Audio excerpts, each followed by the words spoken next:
Virginia founder and William and Mary alum Thomas Jefferson preferred the dreams of the future better than the history of the past. Tonight, we hold this truth to be self-evident. After a Week 1 win at Pitt, Bronco Mendenhall's Virginia Cavaliers have a bright outlook in 2019. While Mike London's pursuit of happiness brings him back to the grounds, a place he spent 6 years as head coach. It's the home opener for Virginia. Next.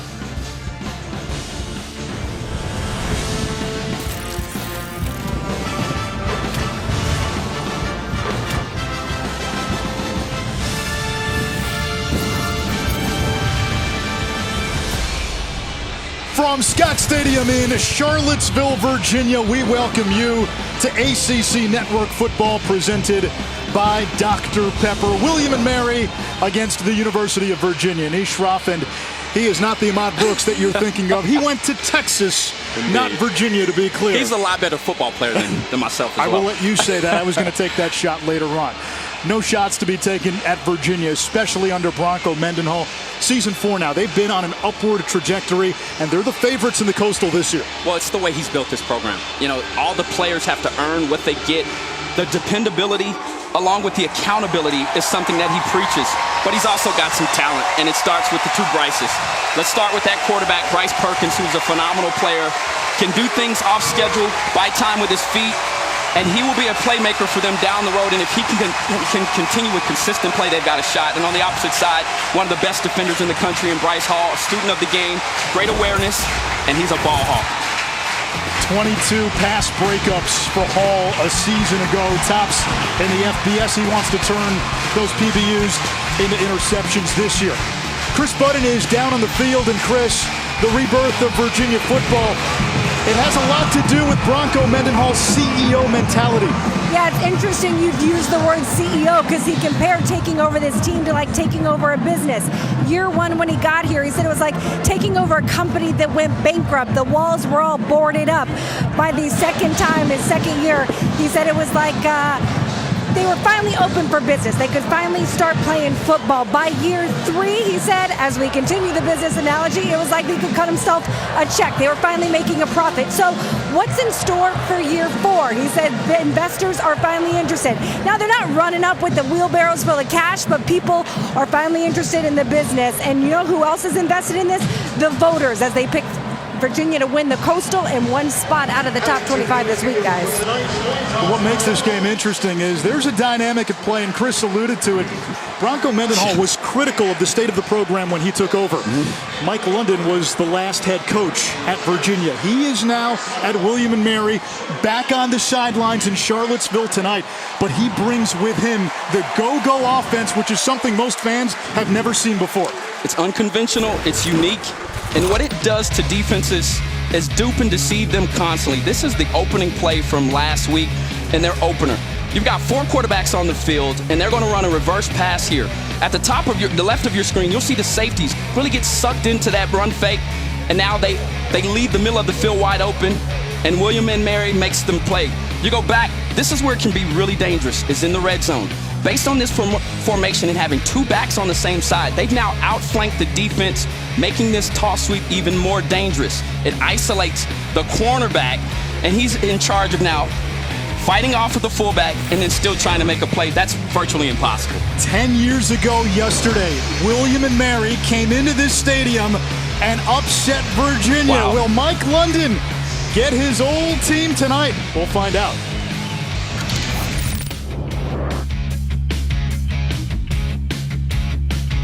Anticipated home opener for Virginia, especially after the Week 1 win at Pittsburgh.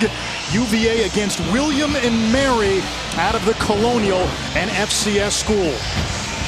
We alluded to it, 2009 season opener. Virginia turned it over 7 times. B.W. Webb had 3 picks, including a pick 6, and William and Mary shut down Virginia 26-14. That was Al Groh's final season. Mike London took over in 2010. In 2013, London and Bronco Mendenhall on opposite sidelines when Virginia played BYU.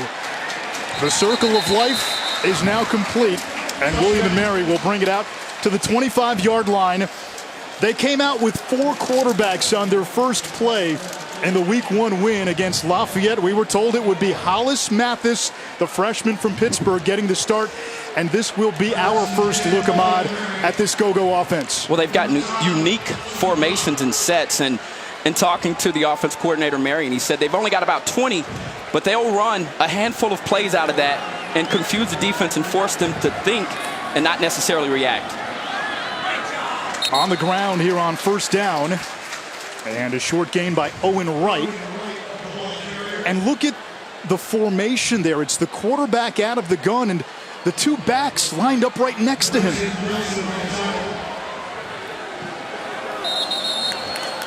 And now a penalty marker. Snap infraction, number 72. 5-yard penalty, second down.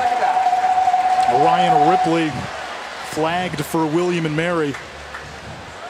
This was an offense in Week 1 that produced 255 rushing yards, almost half of the Tribe's season total from last year.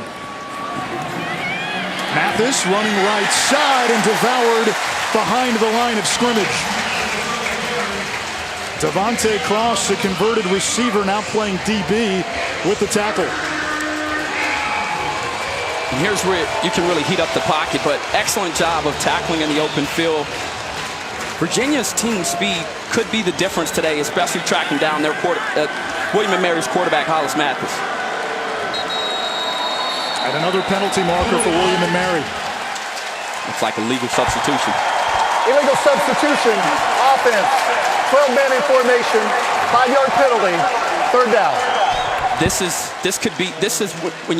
this offense isn't producing in this go-go, this is where tempo can really hurt you, because you want to be able to sustain drives and really wear down this Virginia defense. If you can't do that, this is a unit that was top 20 a season ago. They're ferocious, and they've got some NFL talent on that side of the ball. You can't go if you're behind the chains and you're not getting first downs. Mathis will take off. He's slippery. He's got some speed. Takes it across the 30. And a couple of yards shy of the marker, it brings up fourth down. We had a feeling William & Mary would be aggressive tonight, but not too aggressive on this first series. The punt team comes on. Yeah, and that's a design quarterback draw right up the middle for Hollis Mathis. Get a chance to just see how elusive he is. And I was down on the field prior to the game. I mean, this kid is legitimately 170. You know, the one concern I have is, does he have enough body armor to be able to handle the pounding that comes along with playing against an aggressive defense like Virginia? Will Michael to punt it away. Chuck Davis awaiting at his own 23. Short kick. Takes a bounce at the 32, and around there, Virginia will start. Bryce Perkins, the quarterback for this Virginia offense from Chandler, Arizona, began his career at Arizona State, nearly had a career-ending neck injury. Broke 2 vertebrae in his neck, but did not require surgery, and he opted not to have it, was able to continue to play, transferred to a junior college in Yuma, then came to Virginia, where last year he shattered the single-season record at UVA for total offense. Lamont Atkins starts in the backfield. Atkins on first down, tackled immediately by Carl Fowler, the sophomore from Durham. Wayne Taulapapa had the most attempts of any running back in Week 1 against Pittsburgh, but the offensive coordinator for Virginia, Robert and I, told us that position battle is still ongoing, and they're waiting for somebody to seize that number 1 back.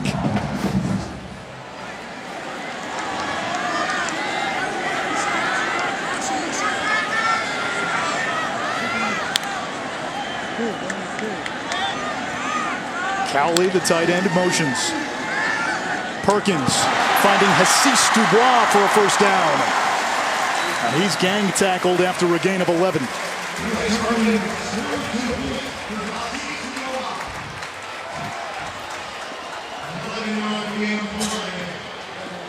For Virginia this year, finding the playmakers is still a process. They had Jordan Ellis a year ago, Olamide Zaccheaus. That's a 1,000-yard rusher and a 1,000-yard receiver, both gone.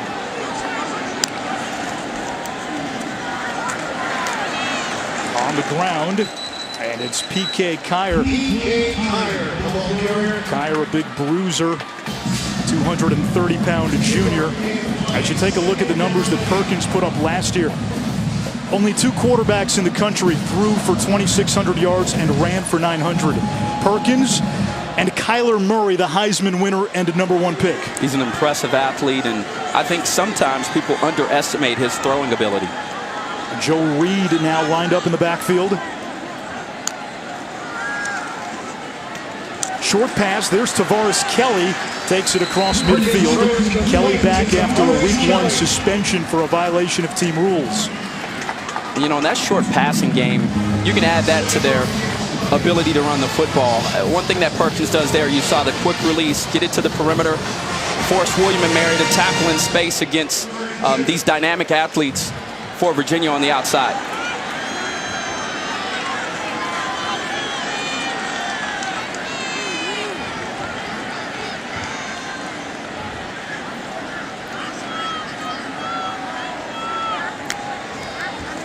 Perkins again to the air. Finds Chris Sharp out of the backfield. Sharp had a touchdown catch last week, the 5th-year senior, with a gain of 9.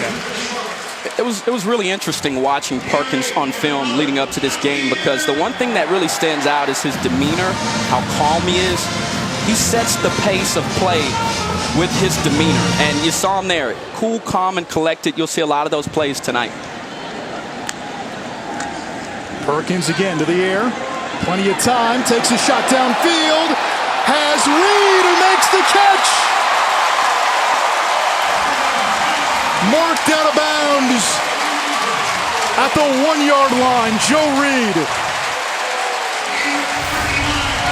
And this is where he can be deadly, because he's a threat to run. So watch the defense. They've got to make sure that they are respecting that threat. And Joe Reed is the guy on the outside edge that this team, this fan base, and people that follow football are looking to have a big season. Great way for him to start this ball game.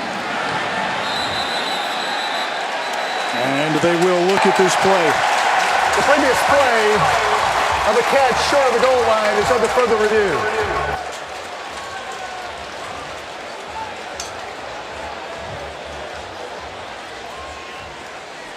Impressive opening drive for Virginia. Joe Reed out of the small town of Charlotte Courthouse. 500 people in that town, no stoplights. He makes the catch inbounds. Did he get into the end zone, though, before he gets out of bounds? It's a great angle. I mean, that's a very difficult call to make, but the ball's in that right hand. He might have broke the plane there, but this young man, when you look at him, you talk about a specimen. I mean, he's built the part. You know, he's got the physical attributes. Now it's just putting it all together. Let's watch and see if that ball crosses that plane in that right hand, like that left hand did.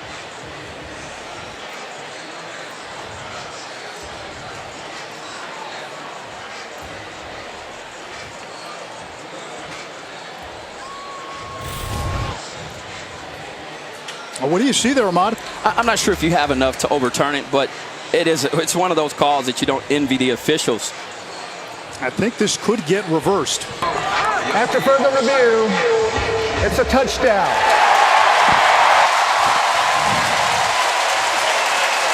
Joe Reed had 7 catches, a career high in week 1, and he is somebody that could emerge as the playmaker on offense outside of Bryce Perkins. But we know he's a dynamic kick returner, and he'll definitely make an impression on that within the special teams unit. But if he can emerge now as an outside target, one that Perkins can truly use as a threat against the defenses, I think that's going to be outstanding for this team. PAT by Brian Delaney is good. Virginia's opening drive, you could set it to music. We get an offsides call. Offside, defense number 13. That penalty is declined. The extra point is good. Timeout. A 40-yard touchdown pass. Perkins to Reed. Virginia fans hoping that is a season-long refrain in Charlottesville.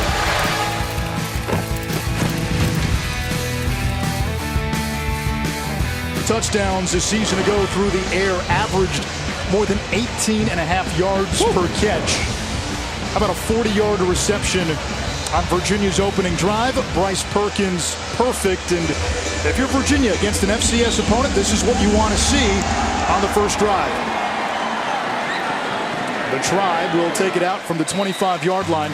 Ahmad, you'll appreciate Joe Reed's story. We told you, small town, 500 people, Charlotte Courthouse, likes to hunt, and one of his hobbies was frog gigging. That's basically when you catch frogs, you skin them, and then you cook them. He's an outdoorsman. I know you've sent me plenty of pictures of you with night vision hog hunting at 4 in the morning. You ever go frog gigging? No, but this is my kind of guy, you know? I just would love to be in the wilderness with these type of people. It's so peaceful and serene out there, but it also teaches you a lot about yourself and how scared you are. Little misdirection, and Burdick makes the catch in Virginia territory. Kane Everson, the freshman from Harrisburg, Pennsylvania, threw the pass. And this offense, there is a funhouse trick mirror element to it. They want to catch this defense off guard. They've got gadgets for days, and typically when you have an FCS opponent going up against a Power 5 school, they're going to implement those types of plays into their game plan. Owen Wright breaks the initial tackle and picks up 4, brought down by Nick Grant. Yeah, and you saw right there just powering forward. Having an opportunity to see him up close and personal. He's well built, out 5'11", 215 pounds, runs well behind his pads, and they'll have to make sure they tackle him tonight. Mathis to throw. Now flushed. He'll take off. He's got wheels, and he stumbles forward close to the 40-yard line. Third down, Zane Zandier, nicknamed ZZ Stop, comes up with the tackle. Yeah, great nickname, and that was a great open field tackle, because if he doesn't make that play there, Hollis Mathis breaks the pocket and he picks up some big yardage. But what he did for himself is now put them in a third and short situation where he becomes extremely dangerous. This could be 4-down territory. Mathis will keep straight up the middle, first down. He ran for 127 yards in his collegiate debut last week against Lafayette. The most rushing yards by a William & Mary quarterback in school history. Well, one thing that stands out is the young man is very athletic. And he could probably play most of the skills positions on the field. And with a run like that on third down, that should give him some great confidence. Designed quarterback run. And Mathis works his way to the 30, brought down by Jawan Briggs, big-time recruit for Virginia. Top 100 player, 4 stars, and a true freshman earning a spot on the defensive line from day one.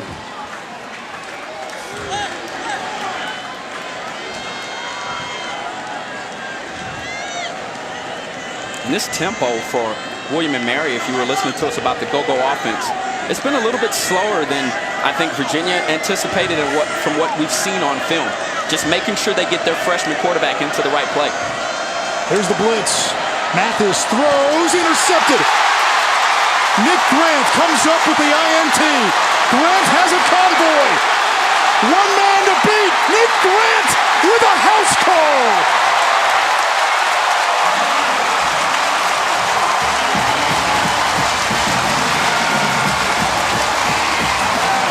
And this is the wide receiver's fault. I mean, he threw the ball in that area, and the wide receiver wasn't even paying attention. Great job from Mathis to sit tall in the pocket. And that's where the wide receiver has to know that that's going to be a hot route coming out. But give Virginia credit, and especially Nick Grant. They picked on him last week at Pittsburgh, and he redeems himself even after giving up a first down earlier on the drive, coming back with the pick 6.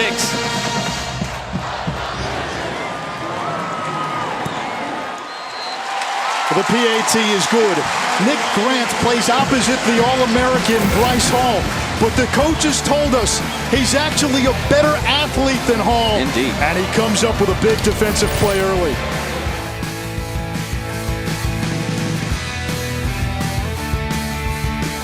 SEC Network Football is presented by Ice Cold Dr. Pepper, the official drink of Fansville.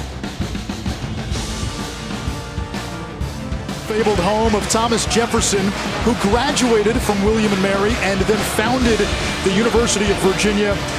Came to William & Mary at the age of 16, studied math, metaphysics, philosophy. While in college, taught himself Italian, refined his French and his Greek, honed his violin skills. True Renaissance man there. He was. I would put him on the Rushmore of presidents, would you? Absolutely. Great Kennedy line. When he was honoring Nobel Prize winners at the White House, he said, "This is the greatest collection of individual talent in one place that have gathered at the White House, with the rare exception of those nights when Jefferson ate by himself." That's great.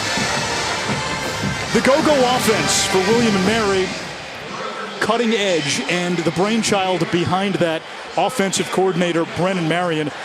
He's in his mid-30s. He's considered one of the bright young minds in this game. Played for Gus Malzahn. His wide receivers coach at Tulsa was Mike Norvell. And a lot of those Malzahn principles are in play. But the formations and the looks and the motions, that's where he put his own twist on this. I'd agree. In this offense right now, they're actually got more yards. You consider you're down 14-0, but they've already gotten 63 yards. Not including that negative play that they just had, but they were moving the football. They just haven't been able to sustain the first drive, and then you come back here with the turnover that turns into points. Behind the chains after the run by Wright. And that is Albert Funderburk, their leading rusher from last year, third down. Marion has a personal story that's a profile in courage. A young man who endured a lot in high school, the death of a cousin. His grandmother was ill, never played a full season of high school ball until he was a senior, went to 2 junior colleges, was homeless for a while, then found his way to Tulsa, Dean's List, All-American. Mathis scrambling and sacked, and it'll bring up 4th down. It's an outstanding job there from Virginia, and one adjustment that they made last week was to bring more defensive backs with pressure. Early on in that ball game, Pickett was really picking them apart with his feet, and at halftime they made an adjustment. They shut out the Panthers, but it was that adjustment from this defensive staff that I thought really got them started, and you saw there making sure that they put athletes on the athletic Hollis Mathis. 2 return men for Virginia, Kemp and Davis, and Billy Kemp the 4th. Turns the corner at the 40, full head of steam, and out of bounds in Tribe territory. Kemp back from a week 1 suspension. Uncle Mo riding behind UVA early. A college football quadruple header for you right here on ACC Network. The big one, the nightcap, Miami and North Carolina. Manny Diaz, the head coach at Miami. Mac Brown at North Carolina. Ahmad, you lived in Austin, Texas. What happened there? Bronco Mendenhall had something to do with it. You're right. The butt whipping that the Horns took there in Provo led to the Manny Diaz firing on the ride home from the plane. I'm sure there'll be a little extra motivation there for Diaz. Perkins over to Kelly. Breaks 1 tackle. Nowhere to go. And trapped back at the 46-yard line of Virginia. A loss of 8. Nate Lewis on the stop. Finish your thought. Manny Diaz was Mac Brown's defensive coordinator when Brown was at Texas. Bronco Mendenhall's BYU Cougars behind Taysom Hill with a big win against Texas. And Manny was at the receiving end of, I guess you can say, the wrath. Yeah, 2 of the worst defensive years statistically in the history of the program.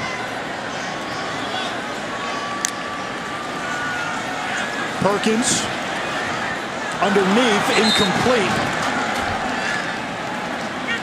If you're wondering where he can take the next step, right, it's the consistency. That's a ball there that an NFL quarterback is going to complete and connect there with his wide receiver, and you need to, especially to cut down the 3rd down. This team had way too many 3rd and longs last week, and when you get behind the chains like this, it makes it extremely hard for you to convert, but it also allows the defense to either keep things in front of them or to heat up the pocket. Virginia was excellent on third down a season ago. 49%. Perkins threads the needle to Dubois. And Virginia able to convert on third and long. And this is what's so impressive. You come back and he just threw a poor pass the previous play, and now he comes back, stands tall in the pocket, and I mean zips one in the size of a shoebox in a window to convert there on third down. And as I said it, you know, that's the hardest to convert is those third and longs. And but he threw the ball on time in the right location, and now they get a fresh set of downs. 2 catches, 31 yards for Dubois. Atkins in the backfield. Perkins again to the air. Now looking for a running lane. And Bryce Perkins stumbles forward right at the line of scrimmage. Second down. Nice tackle there from Trey Watkins, linebacker for the Tribe. Watkins a career-high 10 tackles in the Week 1 win against Lafayette. Vincent Brown, defensive coordinator for William & Mary, spent time as an assistant at Virginia, was a terrific linebacker in the NFL, played for the Patriots.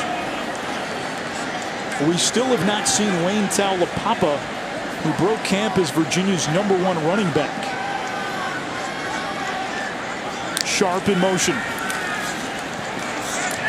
Perkins near side. It's Dubois again. Actually, it's Terrell Chapman for a gain of 9. Chapman, an Arizona State transfer. He's Bryce Perkins' roommate, and they were roommates when they played together in Tempe. Well, you can see the chemistry there. That was an excellently thrown ball to the outside edge where only the wide receiver could catch it, put in the right location, as this offense now has a 3rd and short. They bring in the big back Kyer. PK Kyer gets the call, bounces to the outside, using the stiff arm. Kyer, full head of steam inside the 10. 1st and goal, Virginia. Push there, though, from nose tackle Bill Murray, who's probably the best NFL prospect there for the Tribe. And he's all in the backfield, forces him to go outside. I think they were trying to get that ball as an inside run. But great creativity and ability to get the ball outside, pick up the yardage necessary, and put them in a prime position to punch one in. Perkins a little slow to get up after the play.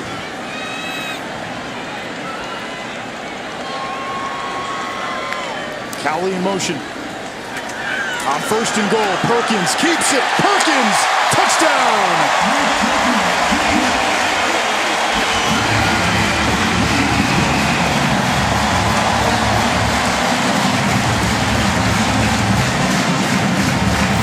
Just a really smooth athlete here. That's all you can say. I mean, nice play fake, holds it in there in that mesh point long enough to buy time to get to the outside edge, but you see those long strides, and he's been nearly perfect today. The only bad play he's made has been that ball that was in the dirt. He's 7 of 8, punches one in. You're getting a chance to see just how good this kid can be.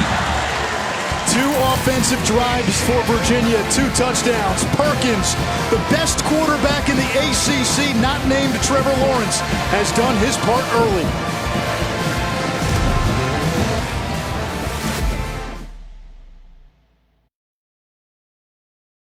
Mary, a Virginia team that in Week 1 went on the road and beat a Pittsburgh team that had given them trouble in the recent past, and also a Pittsburgh team that won the Coastal last year. The ACC Coastal has been the most chaotic and confusing and befuddling division in all of college football. The last 6 years have produced 6 different champions. That's amazing. Virginia, not one of them, but they were the preseason pick to win it this year. And this could be their year. Behind Bryce Perkins, and 140 straight attempts without an interception. He's been clean with the football, and his ability to extend plays last week. Offense coordinator and I said he didn't pop out with the numbers, but the way that he managed the game on the road in that type of environment in the opening week of play was phenomenal. And once again tonight, he's just so cool, calm, and collected. And this guy has his mind on the record books. Chris Budden, our sideline, asked him, and he said, yeah, I keep track of those things, and He's a heck of a football player. Owen Wright on the toss. He had a couple of touchdowns in week 1. Picks up a couple of yards. Second down. Well, right now, the Tribe got to get something going because this is where it really starts to just roll downhill for you if you don't. And once again, going into this hurry-up offense, they haven't gone with the same pace that they have previously. I think they're just trying to get their young quarterback into the right play, and rightfully so. There's that unique formation you rarely see. Mathis and his intended target well covered by Bryce Hall, but we do get a flag. Hall, the All-American cornerback.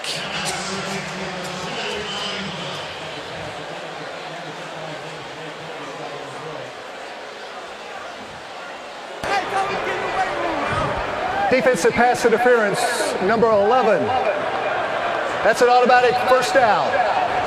No, that's actually on, I believe it was on Bryce Hall, is what it appeared to be on the outside edge where the flag was at. He's an aggressive corner. And look at this ISO. It's the hands there. You know, the ball was already in the air, so I'm sure that's where they made the call. And he's probably a little surprised that the freshman even threw at him. He's not the type of player that you want to throw the ball in his area much. And just talking to the coaching staff this week about his ability to study film and to help, and for that to translate to the football field with his awareness, his intuition, his anticipation of the action, was just really fun to listen to. He's a college kid practicing and playing like a pro. Look out, Mathis thrown to the ground. Jordan Mack, who had a mild concussion after last week's game, back in the lineup. And one of the tri-captains comes up with a sack.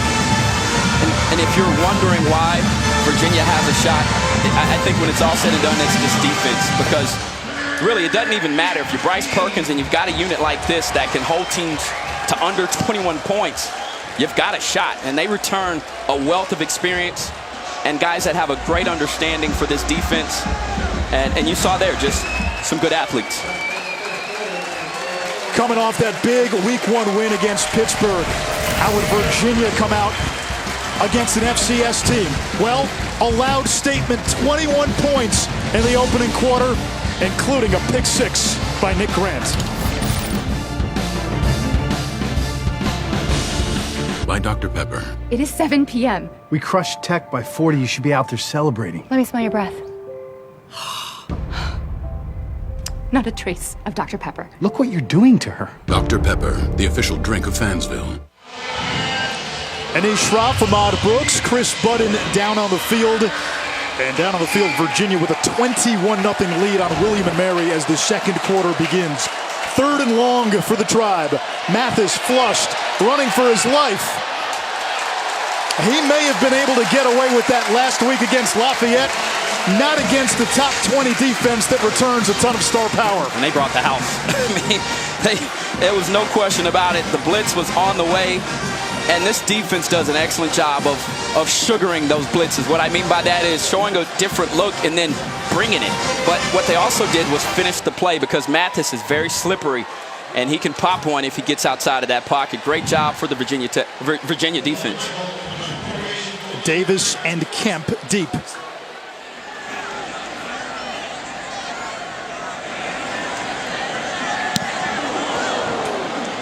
Line drive kick. Kemp has the 40 and accelerates toward midfield. Down to Chris. Anish, if there's one aspect of this team that they're not happy with right now and kind of throughout the preseason, it would be the offensive line. And their O-line coach, Garrett Touche, was lighting them up, saying, guys, you got to keep your eyes on the target. You got to play vertical. They thought they should have scored on the very first play of that last series. They talked to us yesterday about how they haven't found the right combo of 5 and what was the issue. And they said, we just need people to try harder. Yeah, they shuffled up the offensive line mix this week, and the coaches told us Bryce Perkins last week did a lot to mask deficiencies up front. They'll hand it off here on first down. It's Atkins, and a gain of 3 for the junior out of Burke, Virginia. Yeah, we still have not seen the leading rusher from a week ago, Taulapapa. You're right, and Bronco didn't hold back. Yeah, he said he wants to see this offensive line with more physicality. And you know, if you want to call out an offensive line, those words right there are offensive. And so if you are one of the 5 guys out there right now, establishing your presence is most important. Perkins steps up and slides down.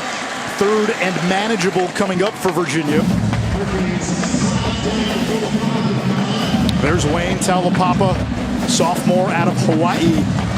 And he has not seen a carry tonight after 66 yards and a touchdown, and the break in camp as the #1 running back on the depth chart.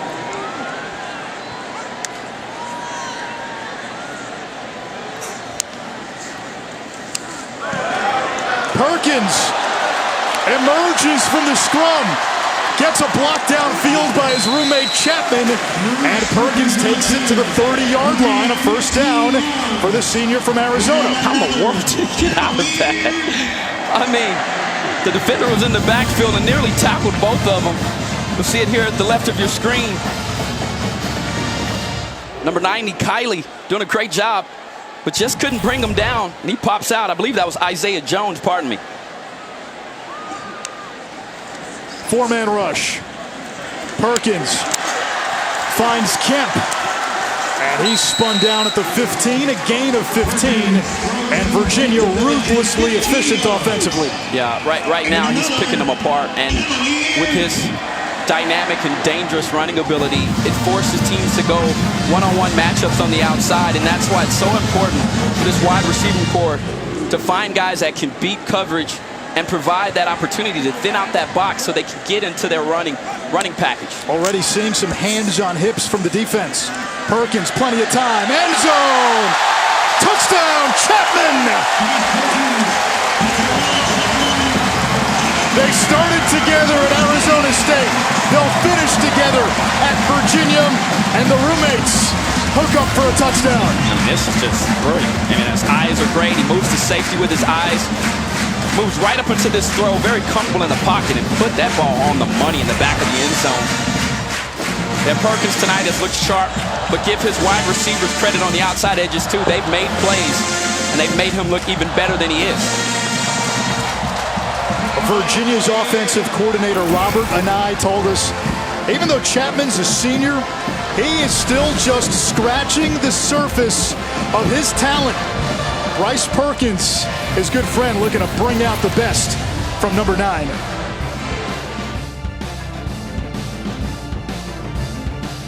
(28-0) Virginia. Ahmad Brooks, if this game turns into a blowout, it's not going to surprise anybody. But right now, what do you take away from Virginia's efforts? They're focused, fully focused. And this has been a very business-like approach here. And they're perfect on 3rd down, offensively 4 of 4. And they've just done a great job. And they've also been clean in the penalty area, where they struggled tremendously a season ago. The Tribe will run this out. Yoder with a nice return for William and Mary. The Huddle is our signature football show, hosted by Jack Collinsworth, analysts Eric McLean, EJ Manuel, and Mark Richt. Comprehensive previews of the weekend slate of games, and they'll keep you updated on all things ACC football. Coach Richt on the Huddle leading into our game had the hottest of takes, calling Jack Black the greatest actor of our generation. Oh, come on, Coach. Nacho Libre, Coach. That was Oscar-worthy, I guess. That was not. Nick Grant in the backfield. And already a strong start for Grant. Virginia down a corner. Darius Bratton out for the season. He was slated to play opposite Bryce Hall. How much does a game like this, especially early, do for the confidence of number 1 in Orange? It does a lot, and he's going to need it throughout the season. Right. Gets a couple back. Another 3rd and long, and that's what's plagued William and Mary early. You're behind the chains. Yeah. You can't pick up first downs. It neutralizes what you do best, which is speed, tempo, and confusion. 100%. And it also puts your freshman quarterback in a very dangerous spot with this Virginia defense's ability and their zone blitz defenses and fire zone defenses where they will tee it off and they'll come get you. Empty set, 3rd and long. Virginia will rush 4. Mathis runs. taken down right at the original line of scrimmage. Zane Zandier again, a product of Thomas Jefferson High School in Pittsburgh. And this is what they do so well, because they bring the blitz so often. They are able to get into their games, meaning they can sugar a blitz and only bring 4 guys, drop numbers back. And as a quarterback and an offensive line, you've got to guess where those blitzers are coming from. That time, just a simple 4-man rush. Great job of running to the football from this defense and getting off of the field with a 3-and-out. Kemp and Davis, the deep men for Virginia.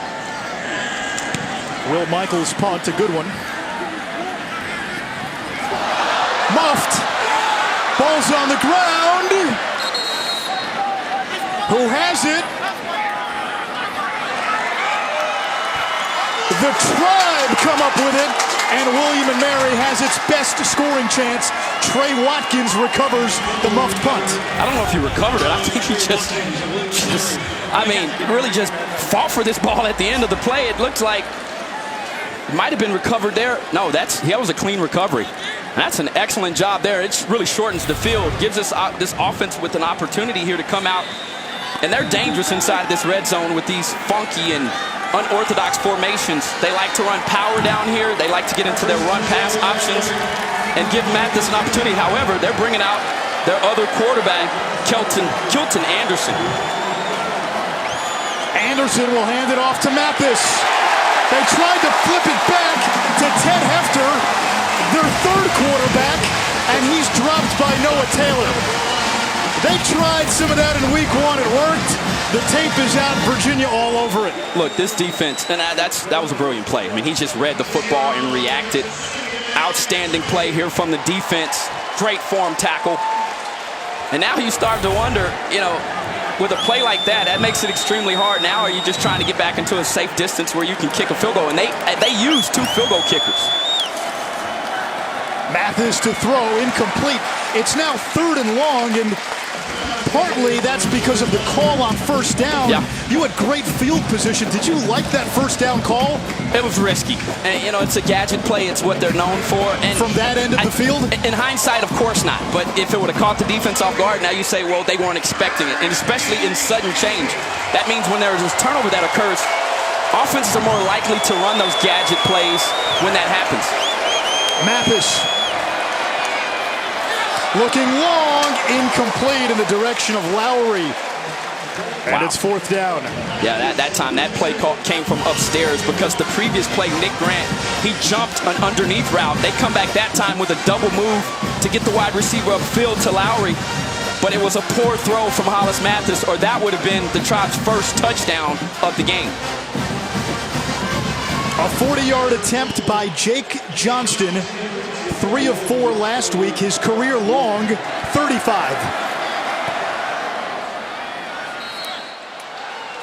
And the kick is good, and William and Mary on the board off the turnover.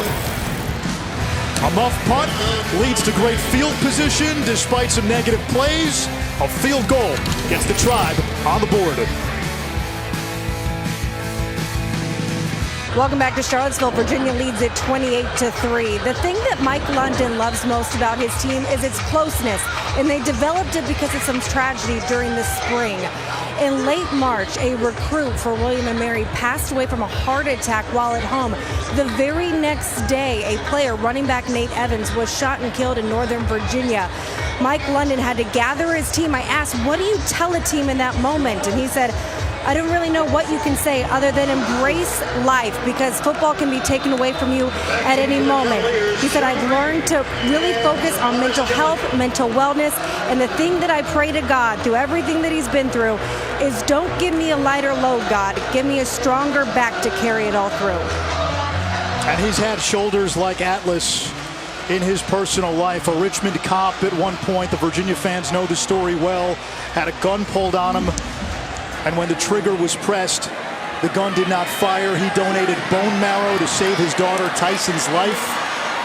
Tyson now 16 years removed from the bone marrow donation. Joe Reed busting a big return. And Reed galloping down the sideline. Touchdown, Virginia. The 4th career kick return touchdown for Joe Reed.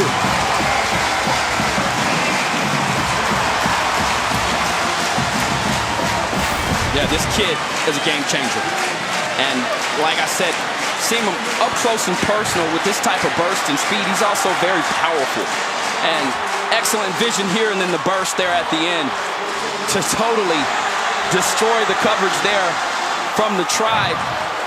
And if Virginia can play defense, offense, and have a special teams unit that can produce points, with a guy like Joe Reed, I tell you what, the Coastal, they have their hands full trying to challenge them for the Coastal title.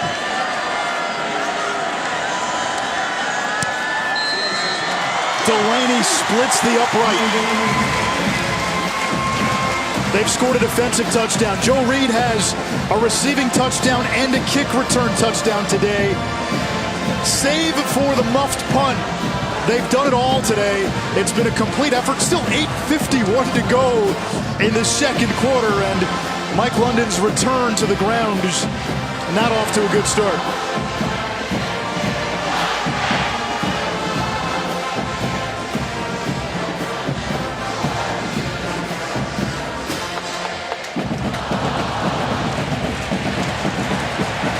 I'll tell you what, they're getting spoiled here in Charlottesville. You're right. Men's basketball with that great run through the NCAA tournament. Different heroes seemingly in every game. Diakite, Jerome, Guy, DeAndre Hunter in the championship. Men's lacrosse, which is huge on this campus, had a similar type of run, a magical run through the month of May, culminating in a national championship with their head coach, Lars Tiffany, and they're going to be one of the favorites to repeat in 2020. And now football, which has been down for a long time, showed signs of resurgence a year ago, winning 8 games, winning a bowl game in dominant fashion, shutting out South Carolina, and with Bryce Perkins back, with Bryce Hall back, a loaded defense. I think you can dream on this football team, and week 1 proved that, going on the road and handling Pittsburgh the way they did. If you're Bronco Mendenhall, I don't know if you can get off to a better start other than the muff punt. And what I love is the way that they make their players earn everything around here. And that same type of mentality has really forced this group to be mature and to be able to handle the pressure of being the favorite. Oh, and right, searching for running room, very little there. For William and Mary, this is Mike London's first season with the program. He replaces a legend in Jimmy Laycock, who was there for 39 seasons, and London was a one-time Laycock assistant. And London brought Brennan Marion in this go-go offense to jumpstart an offense that was the worst in the Colonial a year ago. And they're struggling tonight. A lot of that is because of the personnel on the opposite side. They won't see a defense like this all year. Well, this defense is flat out ferocious, and I've said it earlier, and I'll continue to say it. They've got so many guys that, you know, it reminds you of those defenses that everything's a challenge. They're racing to the football at all times, and it's competition to see who can get to the ball first. And when you watch them on field, very intimidating group to plan for, to prepare for, and not to mention in these third and long situations where they have the ability to bring the house. Hollis Mathis will keep it. And nothing there. He was able to make guys miss last week against Lafayette. And again, a different caliber program, a Power 5 team this week. You're stepping up in weight class, and Virginia's defense looks every bit the part of one of the best defenses in the country. I agree, and the one thing they're doing well with Mathis is they're containing him and forcing him to scramble up the middle. That is something that's impressive, and that means that they're a disciplined football team. Michael will punt.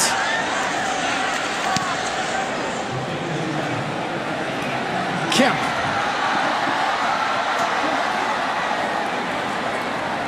Wrestled down at about the 42. A 35-yard punt by Will Michael. Virginia with the ball, a big lead, and still 7 minutes to go in the half.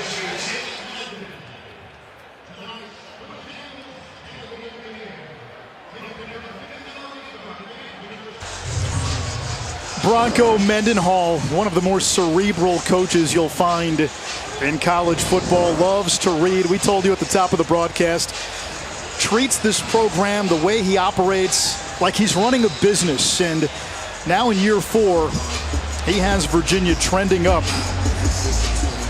Favorites in the ACC Coastal Division, hoping to get to the ACC championship here in 2019. They have never won the Coastal Division. Perkins bouncing to the outside. Looked like he was going to throw it away. It goes off the hands of Tavares Kelly. And it's 2nd and 10. Perkins 9 for 11 today. And he's now got 143 passes in a row without a pick. He's very, very smart and wise with the football. And when you've got that type of talent at quarterback, you've always got a shot to win football games. Kelly.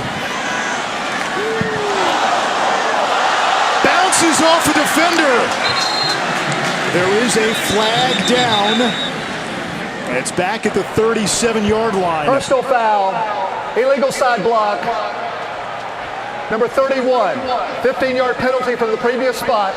2nd down. They get Chris Sharp, the 5th-year senior out of New Jersey. Yeah, this is a tough play. I mean, because he's just doing his job there, but it's a very dangerous play. And I've had a few of those crack blocks, if you will, coming back, and when you don't see them, I mean, it's a whirlwind when you have these types of athletes at this level colliding.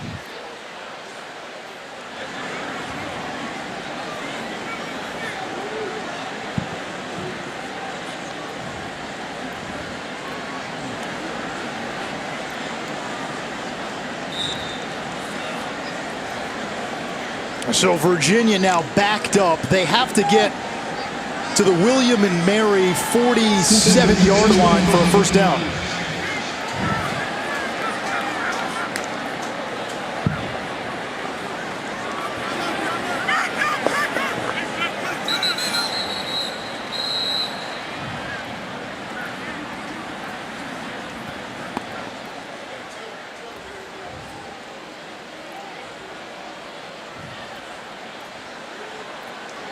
Looks like that ball was spotted.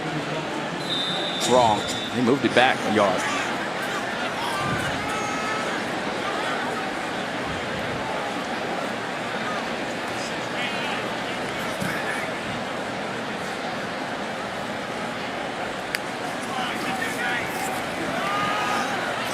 Perkins will run. Makes his way out to about the original line of scrimmage. And it'll bring up 3rd and long. His scrambling ability just adds an entire dynamic dimension to this offense that you can't prepare for. And, you know, there are a few guys in this conference that can break the pocket, buy time with their feet. But Bryce Perkins is one of the more dynamic. But he's also a guy that can throw the football, so you have to constantly watch him when he breaks the pocket to be able to keep his eyes downfield and still connect with his wide receivers. Here's the blitz. It's picked up. Perkins with time has a receiver. Terrell Jana. It's a little past 9 o'clock on a Friday, not a Saturday, and he is the piano man. A young man who taught himself to play the piano while watching videos on YouTube.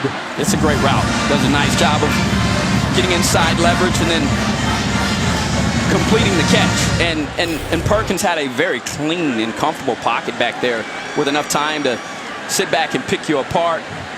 And this offense, they've been rolling tonight. They've really come out here and they had one thing in mind, scoring points. And they've been able to produce a lot of those points with various playmakers throughout the course of the game. Play action. Perkins all day. Looking long. Nearly intercepted, intended for Chapman. Broken up by Miles Hayes, the field safety. No, that breakup to me was Chapman.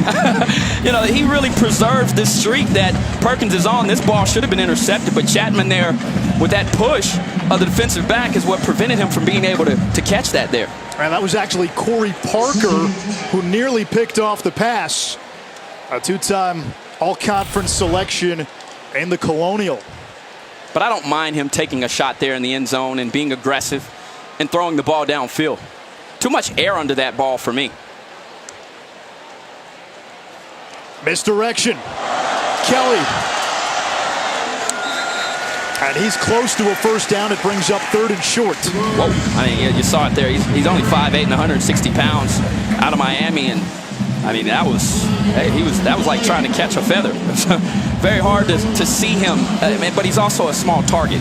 So even when you get to him, you've got to worry about his cutting and lateral movement. And then, in addition to that, his speed and his quickness.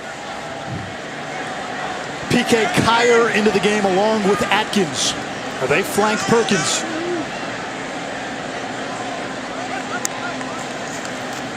Perkins moves the pocket. Steps, throws, picked off. Miles Hayes comes up with that second turnover for Virginia. And the Tribe get it back just shy of their own 20. Yeah, this was a poorly thrown ball. But on the flip side, Hayes doing a nice job of completing the play. Perkins here trying to do a little bit too much as that streak comes to an end. At 145 pass attempts, the Tribe with a takeaway. And now with the ball.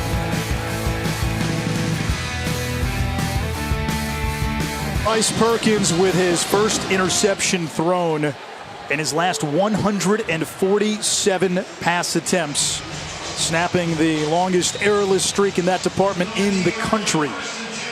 1st and 10, William and Mary still looking for its first touchdown. Owen Wright looking for running room and picks up about 1.5 yards. 2nd down. Virginia's defense has not yielded much on the ground. They have a magic number, 3.5 yards per carry for the opposition. They feel if they can stay on that average all season long, that's a 10-win season. Mathis takes a shot downfield and comes up short looking for Lowry. Covered well by Devontae Cross. He's just got to put more of his body into that ball, and that's where the base comes in. A lot of young quarterbacks tend to throw primarily with their arm, but it's really your base where you were able to throw the ball downfield. And Mathis is a phenomenal athlete. He'll continue to grow his game, and he's going to be a dangerous player in years to come. But as a freshman right now, he's got his hands full with this defense that loves to blitz on 3rd down. Just his 2nd career game at this level, and facing one of the best defenses in the country. Mathis met by Jordan Mack, who lassos him to the ground. 4th down. I really like what I'm seeing out of Jordan Mack. His tracking ability, that time there, excellent angle, tackling angle to the football. He gave Mathis a one-way go. He closed out that up the field shoulder and was able to run through the tackle. 8 tackles for losses on the night for Virginia. This defense is winning at the line of scrimmage. New punter for William and Mary, George Eberle. Billy Kemp the 4th back deep for Virginia.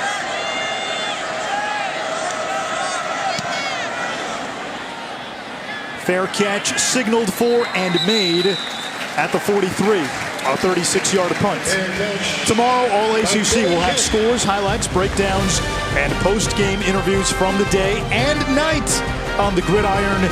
Nobody covers the ACC like we do. 11 p.m. Eastern, right here on ACC Network.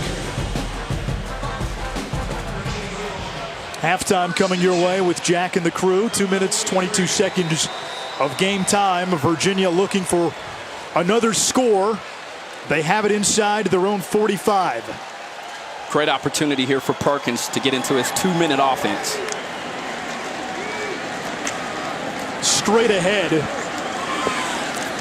And that's PK Kier. Pushing up to the 49. He's a load. He's 235 pounds. And listen, when he gets a full head of steam, yeah, that's not the guy you want to stand in front of. We have not seen Wayne Taulapapa tonight. He was the top rusher from the running back group a week ago, and we were told he got nicked up a little in practice this week, but is dressed and has a helmet on the sideline, just has not been put into the game. 5 receiver look here on 2nd down. Reed in motion.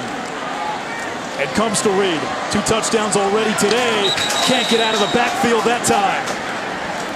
Anish, one of the things you love about Bryce Perkins is that he comes off the field after that interception, and he told everyone, that's on me. I've been watching him. He's a guy who never gets too high, never gets too low, and that's what you love out of your quarterback as a leadership. Football in his genes. Dad, a running back at Arizona State. Uncle played in the NFL for the Cowboys in the 60s. Brother Paul played at UCLA, now with the Giants.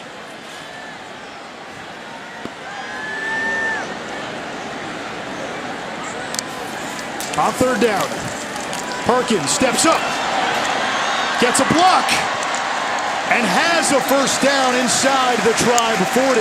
17 for Bryce Perkins. And you saw him do this last week as well. That time there, they bring the pressure. He recognizes it.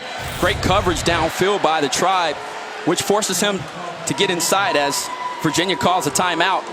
But this is where he's so dynamic. I mean, you know, once he breaks the pocket and you've got defensive backs with, you know, their eyes on the wide receivers back to the quarterback, he could scramble for days.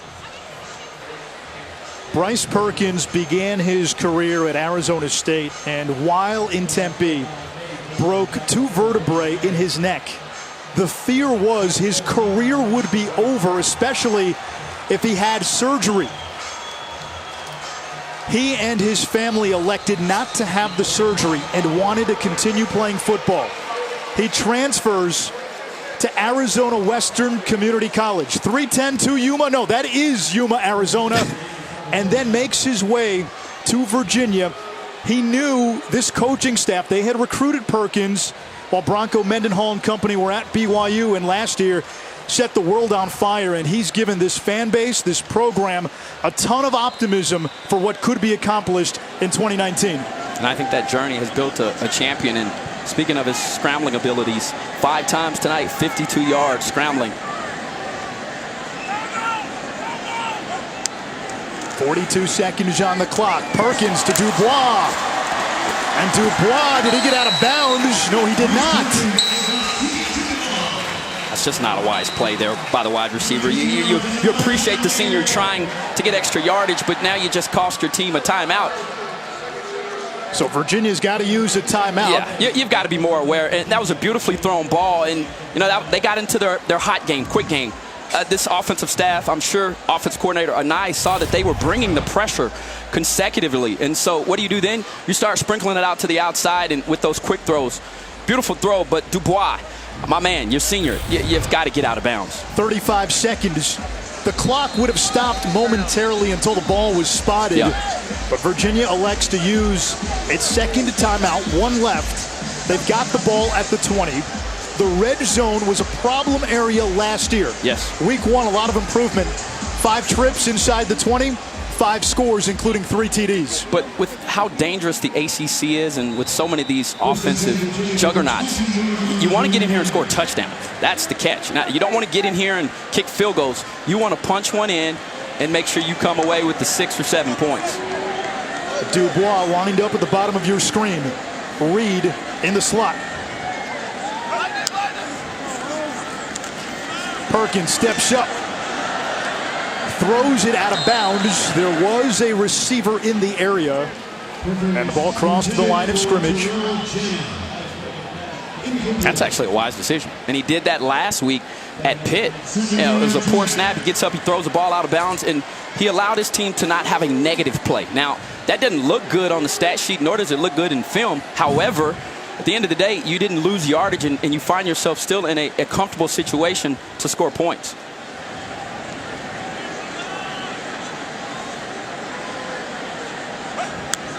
On second down, the Tribe bring the blitz. Perkins gets away, flushed, looking downfield, and floats it out of bounds. Third down, another wise decision.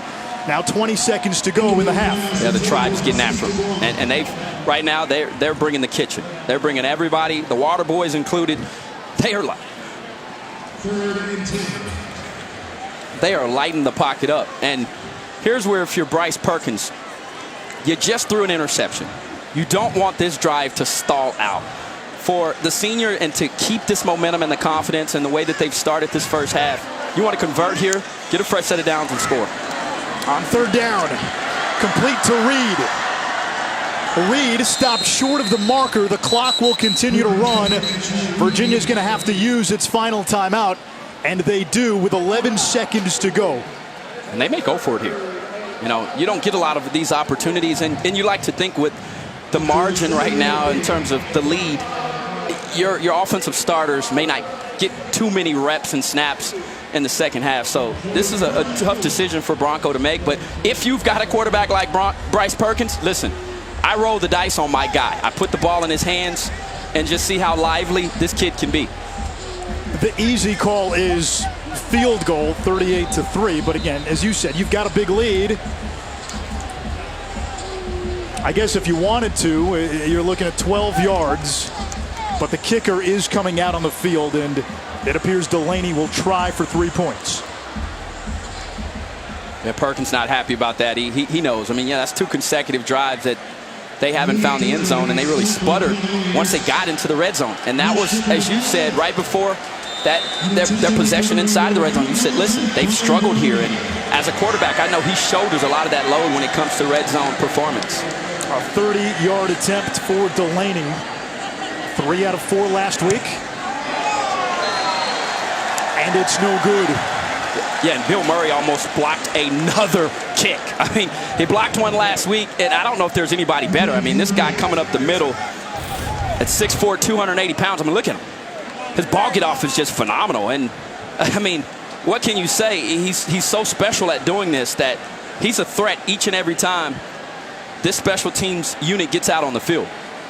Bill Murray, the nose tackle for William and Mary. He's their best defensive player. Oh, yeah. 7 career blocked kicks, including that's silly.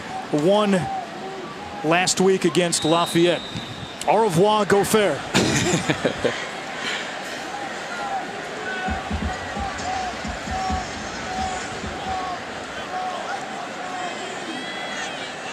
Nine seconds to go in the half. Mathis, quarterback keeper, tripped up from behind. The long clutches of Charles Snowden, 6'7", and that brings us to the end of half number 1.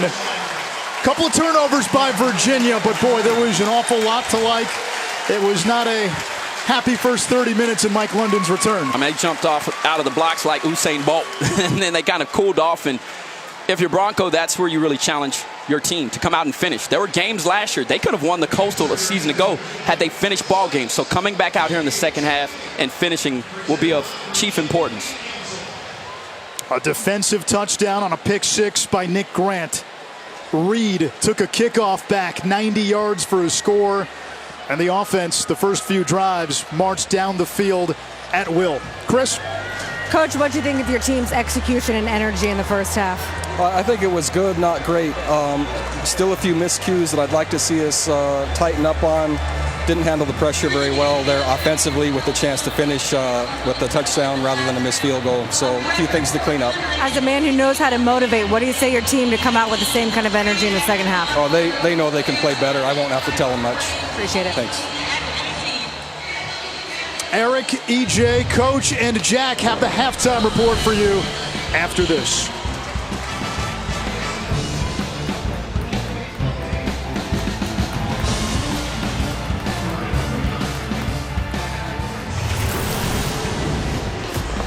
Welcome back to ACC Network Football presented by Dr. Pepper.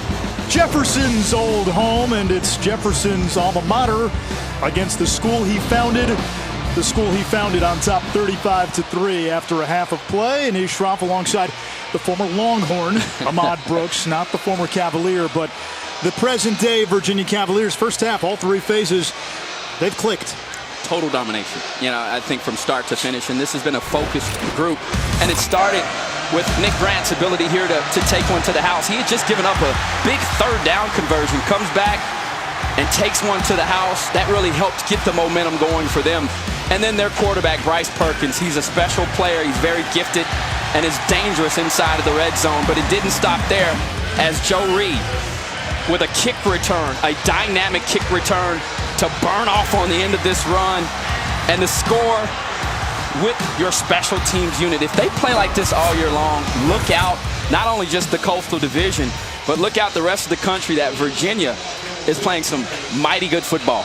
First time since 2002 against Akron that Virginia has scored in all three phases. And the Hoos will receive the second half kickoff.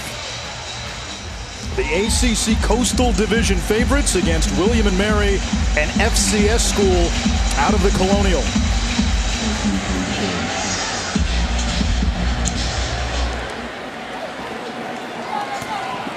Short kick. And that's Cowley, one of the up men, fielding the kickoff as we check in with Chris Budden. I spoke with Mike London after half. He told his team, listen, we can't stop and we can't let what they're doing change our identity. He said on offense, we have to be better on first and second downs. We can't get into long down situations because on third down, they're bringing the house. He said, I knew with this team we were going to have some growing pains. That's just football, guys. In his return to Charlottesville, it has been a raw deal Brexit for London. Lamont Atkins starts in the backfield.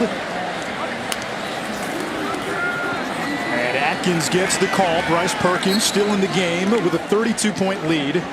We have not seen Wayne Taulapapa, the sophomore from Hawaii, who had a pretty good debut at running back last week. Really surprised in the spring, had a good fall camp. Top running back coming into the season. He was nicked up this week, and even though he's on the sideline dressed and with a helmet, they have not put him into the game.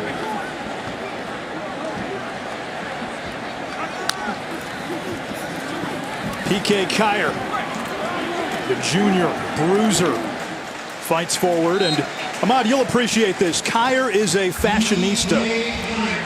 He'll change 5 times in a typical day. His teammates give him a lot of grief over taking forever to get ready, much like you. And I don't know if you do it the same way.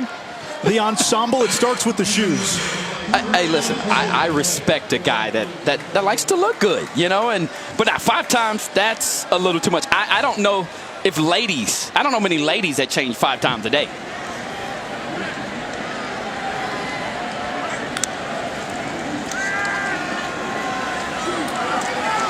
Atkins able to move the chains. Chris, 5 times a day, is that excessive?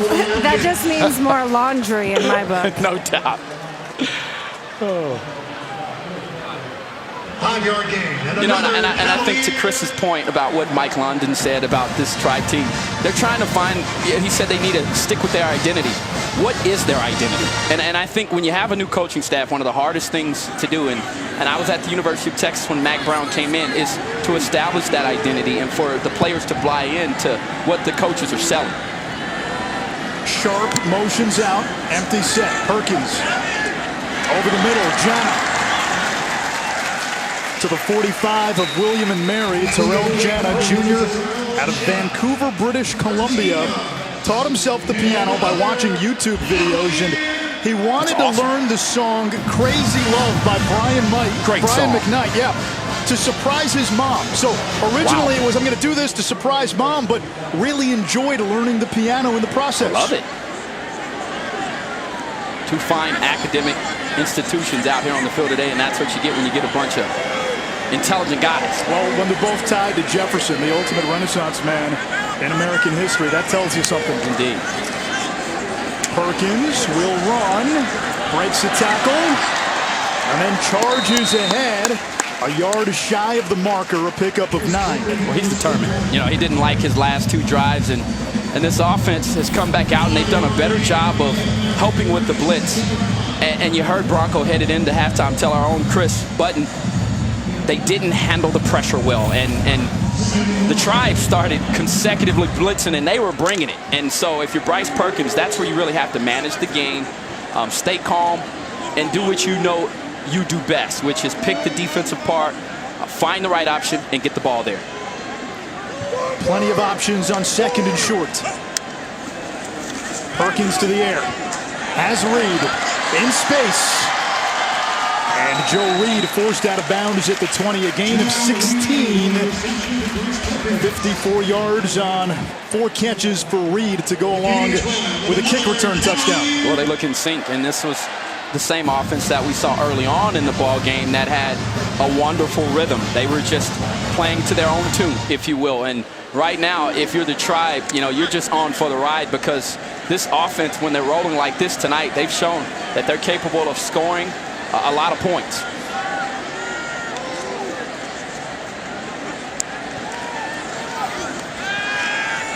Perkins all day. Dubois open, incomplete. That was Chapman again, excuse me. Missed opportunity. I mean, just, that ball there with that, especially with that corner route, you just try to hit that pylon. I mean, he hit the right location. That time, his interception had too much air. This time, this ball was too flat. You just lay that up, but especially with the amount of space that had been created there by Chapman.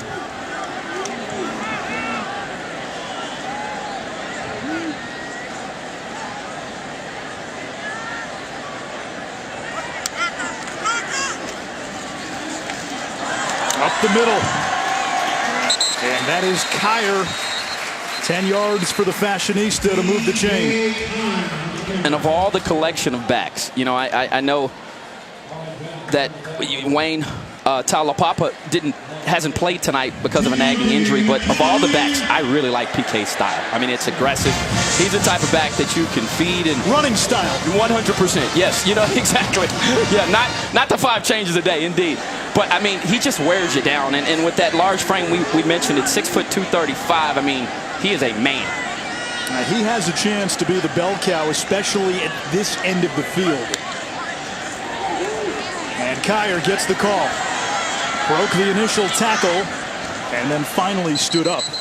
Bronco Mendenhall likes having the feature back, and they had a really good one the last few years in Jordan Ellis.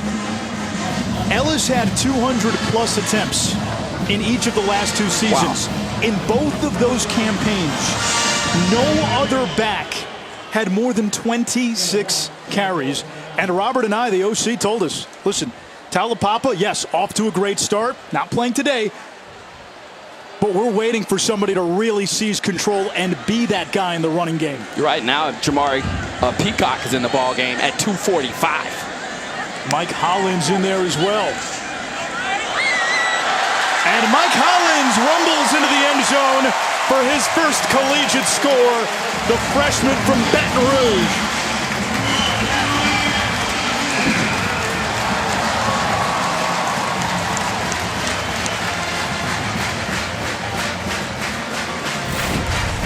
Yeah, this was just a wonderful drive. 10 plays, 70 yards.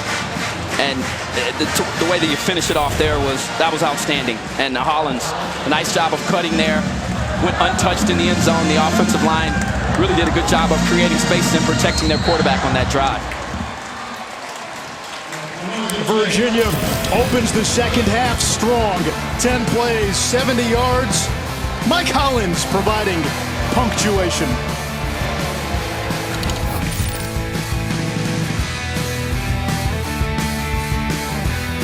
Dorian, your donation will support Red Cross preparation, response, and recovery efforts in the U.S. and the Bahamas. Go to www.redcross.org/ESPN or call 1-800-RED-CROSS to donate now.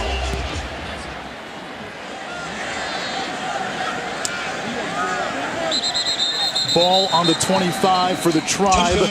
The Virginia Cavaliers, the preseason darling and the favorite in the ACC Coastal. A division that's been pretty hard to predict. Duke won it in 2013, Georgia Tech in 14, 2015 UNC, Virginia Tech in 2016, Miami in 2017, Pitt last year. That's amazing. There's 7 teams in the Coastal. Who's missing? Virginia. And now with maybe the strongest case to be the favorite headed into this season, and especially after that convincing win over Pittsburgh. Owen Wright. Right back to the line of scrimmage. The running lanes have not been there. We have been waiting. As you look at the defensive numbers for Virginia, the Tribe averaging less than a yard per rush. Their team goal for the season, 3.5 or fewer. 2.6 last week.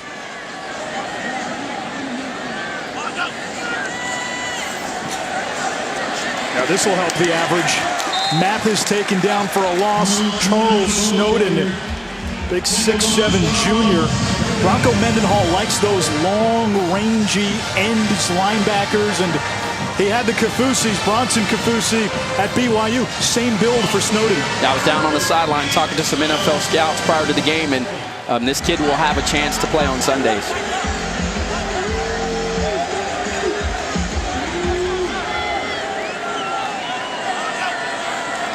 On 3rd and long, pressure. Mathis sandwiched! Zane Zandier, ZZ stop.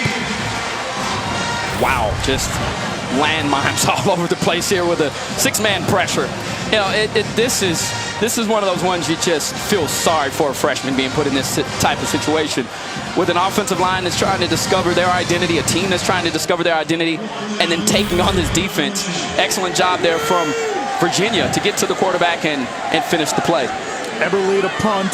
Kemp waits near midfield.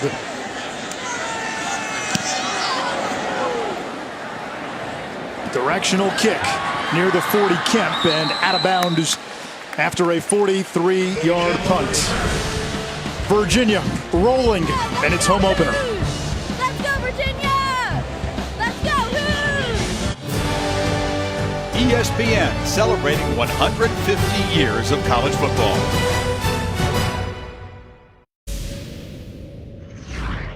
Seconds, who wins it? Touchdown! No! No! They say he didn't make it. Virginia's upset Florida State. The domination, the hostile takeover, if you will, of the ACC has come to an end. One of the biggest wins in school history, Virginia, in 1995, taking down number 2 Florida State at Scott Stadium. Warwick Dunn stopped on the final play as we get a flag, and back then you did not have replay review. Snap infraction, offense number 55, 5-yard penalty, first down. Ola with Timmy, the center.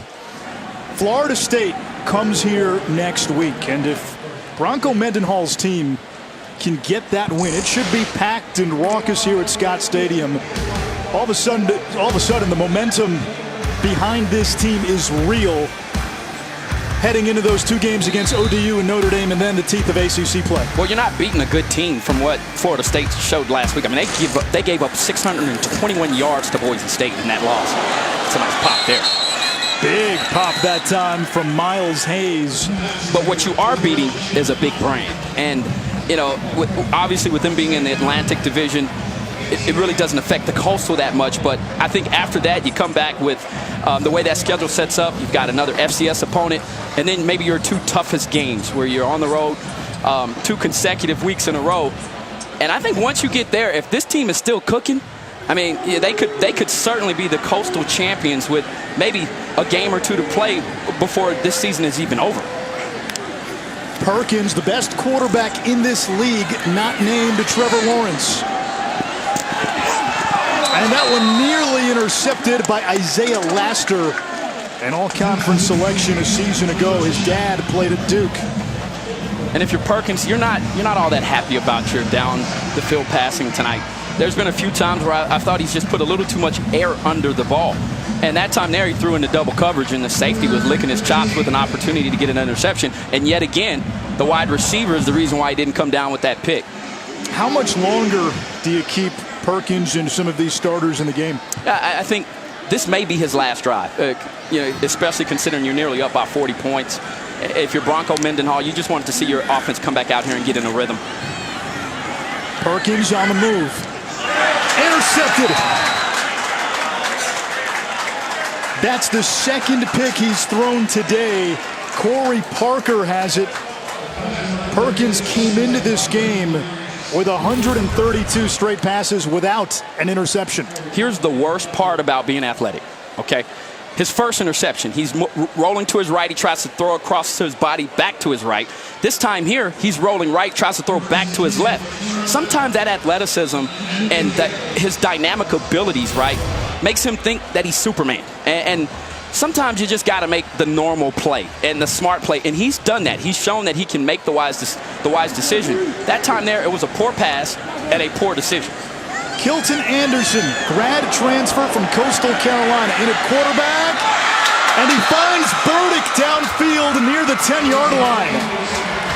The well-traveled Kilton Anderson, 3 years of high school ball in Florida, played his senior year in the state of Washington, then Fresno State, then junior college, then Coastal, now William and Mary.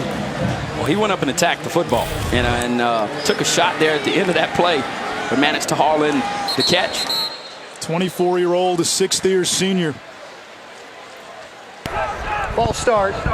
Offense number 75. 5-yard penalty. First down. That's Mark Williamson. He's the big anchor of that O-line. Started the last 2 years at left tackle. Mike London and his offensive coordinator, a star in the making in Brennan Marion.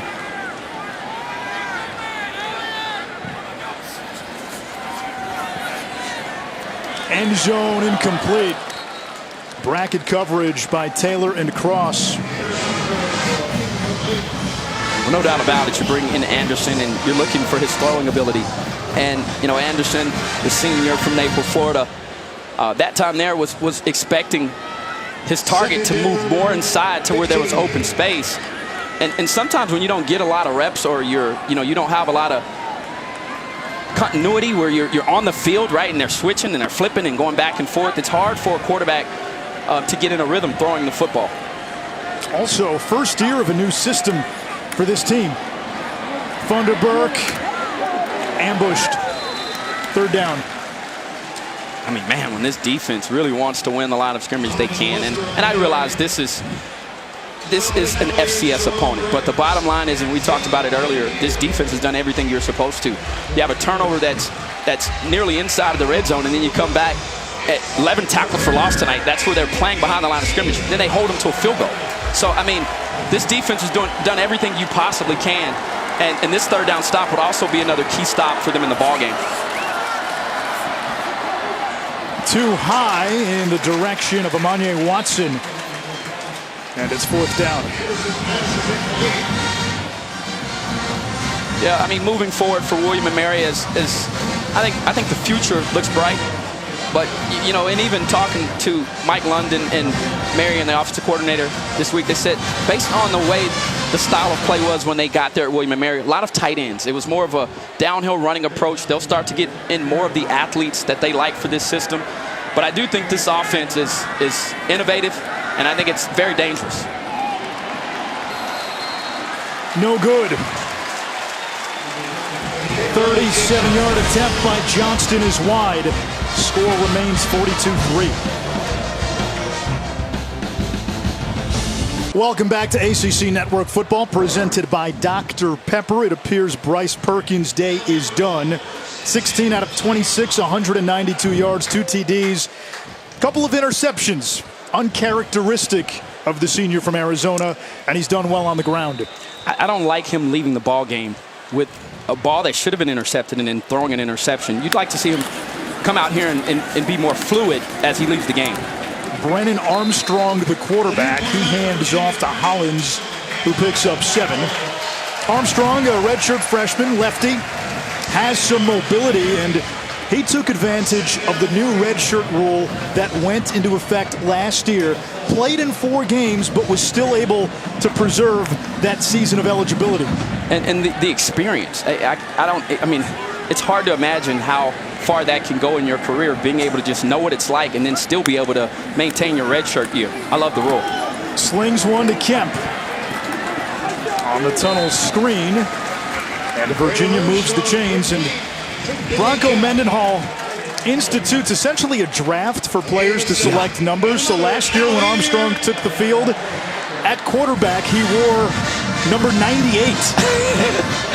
I think that's one of the coolest things that he does in this program.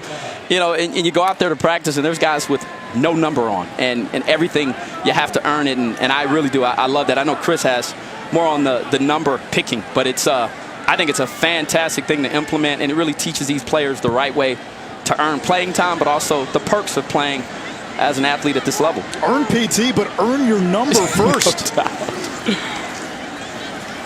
Hollins tornadoing And taken down, Chris. Guys, the whole earn not given has really changed this program. Not just the numbers, you had to earn a chance to even wear the colors. He started this when he first got here. You even had to earn to be able to play football. When he first got here, that spring practice, at the beginning, only 30 players could participate in football drills. The other 80 plus couldn't even figure out how to do the warm up and the stretching properly. So you got to earn your way just to be able to start spring practice.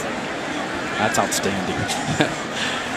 And it also helps weed out recruits, because Indeed. when recruits say, no, I want to come to Virginia and I want to wear this number, it tells the coaching staff, okay, this might be the type of guy who won't fit the personality profile of our program. You're 100% right. And what it does is it saves you from the heartache and pain down the road. And I love the things that he implements here. There's a lot of challenges he does with his players, one-on-one activities to just see what they're made of. And I think that's why you've seen the ascension of this program. And he made the comment to us yesterday that you'd be hard-pressed to see a team that has ascended this way. And Paul's our stats guy asked him, and there was really not a Power 5 team that you could compare to. Maybe the only one you could go to is a school like Central Florida that went from winless to undefeated. But this ascension has been fast and proper. Armstrong hit, intercepted. Armand Jones. And William and Mary has its first touchdown.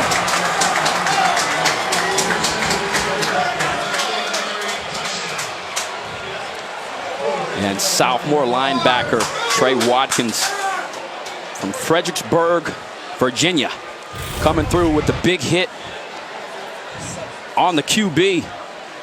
And these takeaways, you know, this is the type of confidence you need. And 4 turnovers tonight for Virginia, that's not a good thing. And that's something you'll want to clean up. But what it also does is it allows Bronco Mendenhall to make sure that this team is focused next week in practice headed into the Florida State game. The defense stepping up for the Tribe. Armand Jones runs it back for 6. College football on ACC Network. It all starts at 11 a.m. with Ohio and Pitt. Panthers look to bounce back from the loss to Virginia last weekend. Then the great nightcap, Miami and to North Carolina. Canes lost their opener to Florida. North Carolina, we saw Mac Brown dancing.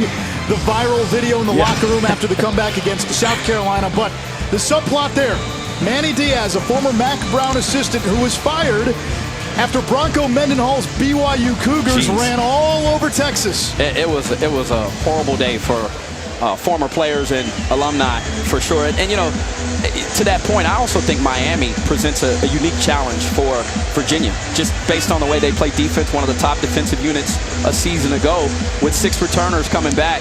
That could be the type of team, if they could find the answer at quarterback, I mean, they'll have a shot to be in the mix.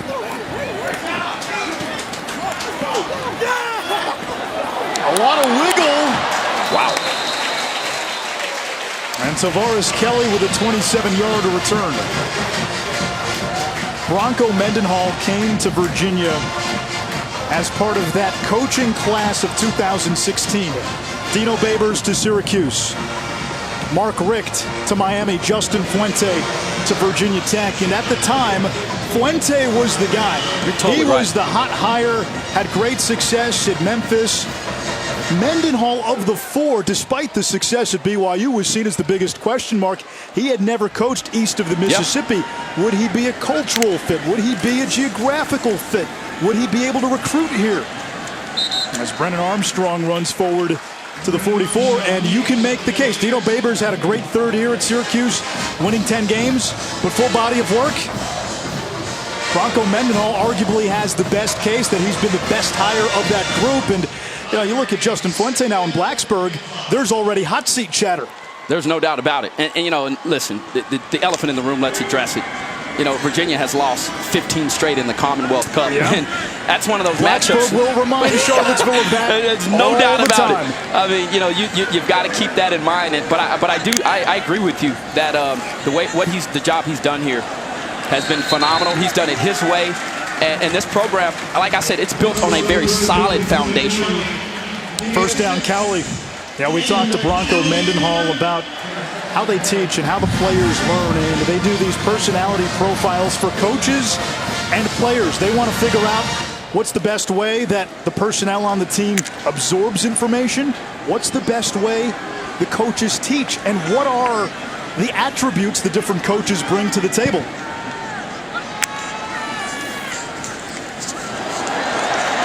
Big run for Hollins.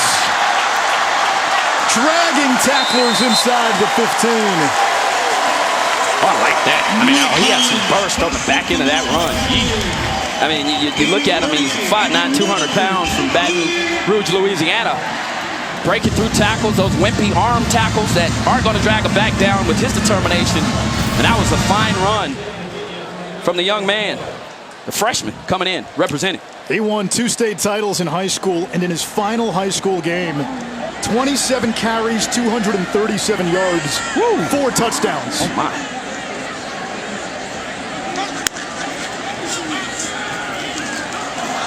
Little pitch to Kemp, and he is mauled behind the line of scrimmage. Well, Anish, Bronco puts his teams through not just mental tests, but physical tests. He has what he calls spring interviews. I use interviews in quotations. And really what it is, it's a 45-minute physical test, the 3 hardest drills that Bronco can come up with. He just stands there and watches. The point of this is to figure out who makes it through and who he can trust. Those who give up do not earn his trust. You know, Frank Costanza would love him. Festivus dinner, feats of strength. Come on. I'm not sure if I know of any coach in the country that does that. That to me, just testing the mettle of your players, I love it. Hollins trying to bee-button his way out of trouble again. And he doesn't get very far. Quarter number 3 comes to an end. Virginia, 15 minutes away from a 2-0 start to the season and looking to make these home fans go home happy.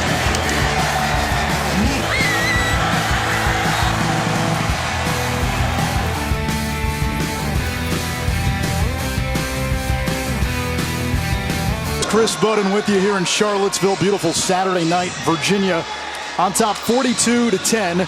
On the way into the stadium, Chris and I got here a little bit before Ahmad, and a number of people said to me, who's doing the game with you today? And I said, Chris Budden, Ahmad Brooks. Oh, Ahmad Brooks is coming back to Charlottesville. Oh, can't wait to see him. And you know how many people you let down when you weren't the Ahmad Brooks they thought you were? I love it.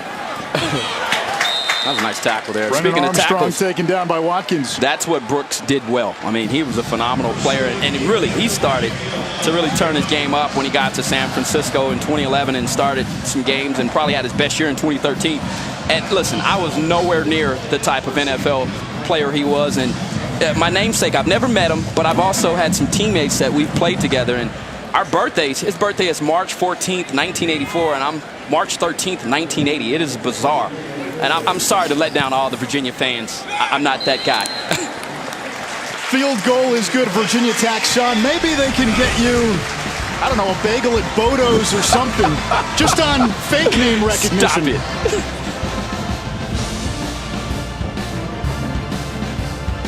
This is our signature football show hosted by Jack Collinsworth, analysts Eric McLean, EJ Manuel, and Mark Richter. We'll have comprehensive previews of the weekend slate of games and keep you updated on all things ACC football. Tune in tomorrow morning at 10 a.m. Eastern. I'm hoping Jack doesn't get hurt. He tried to kind of do one of those shoulder bumps with McLean, and Eric didn't move. Jack took a significant bounce toward the brick wall in the studio as we check in with Chris. Well, Bronco Mendenhall's father, Paul, passed away a little over a month ago. He grew up on a cattle farm, and I asked him, what is the biggest lesson you learned from him? And Bronco said, it's that the highest organizations have trust and high expectations. And Dad trusted him in the 5th grade.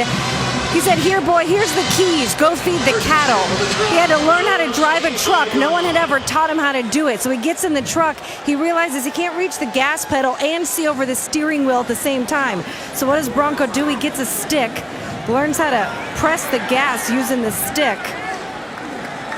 He learns how to drive and learns how to feed the cattle. So that high expectations and trust, it's something that he's certainly brought to this Virginia team as well. Yeah, no doubt, as Tyler Klaus picks up a first down for the Tribe. And great story. That outdoorsman spirit is still with Bronco. He lives on a 30-acre ranch. He tells us he rides his horse for a half hour pretty much every night. And he said a lot of coaches would never admit to that, which is true, because there is this stigma in this profession. If you're not working every burning hour of the day, you're not working hard enough. You know what I love? And Mac Brown did this extremely well as well. And one thing is when you can get your coaches and you can bring a family atmosphere and environment, that's why his coaches want to stay with him. And I think it's great. And he also has a couple sons. Funderburk rips off a 39-yard run for William and Mary. That's a big run, you know, and this is what they were trying to do earlier in the ball game, but just couldn't quite find their rhythm, as Virginia now has their backups out on the football field. And this is where you can really earn more playing time if you're on that Virginia defense right now. But to that point, a few sons that also do team roping, and just a big family outdoorsmen. I love it. I love hearing it. Jarrett Anderson, the junior out of Charlotte, on the call. Now, do you know what team roping is, since you were making fun of me being the other Ahmad Brooks? I grew up in the shadow of New York City. No clue. Fill me in. We got to have a header and a healer, and requires great timing, you know. Funderburk pinballs his way inside the 5. Well, listen, I've been ignored by you at times for a while, and you'll hit me back and say, hey, sorry, I was out hunting hogs till 4 a.m., or I'm not making this up, castrating cattle. I mean, come on, that's what you do in the country, man. I love it. Where's my boy Joe Reed when I need him? Right, Gigan. Anderson short of the goal line. Mike London, head coach for William and Mary, 6 seasons at Virginia. At times they scheduled too aggressively. Timeout, Virginia.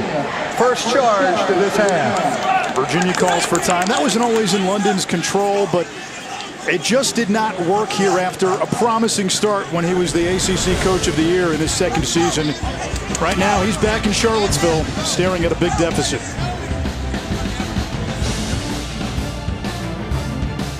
ACC Network Football is presented by Ice Cold Dr. Pepper, the official drink of Fansville.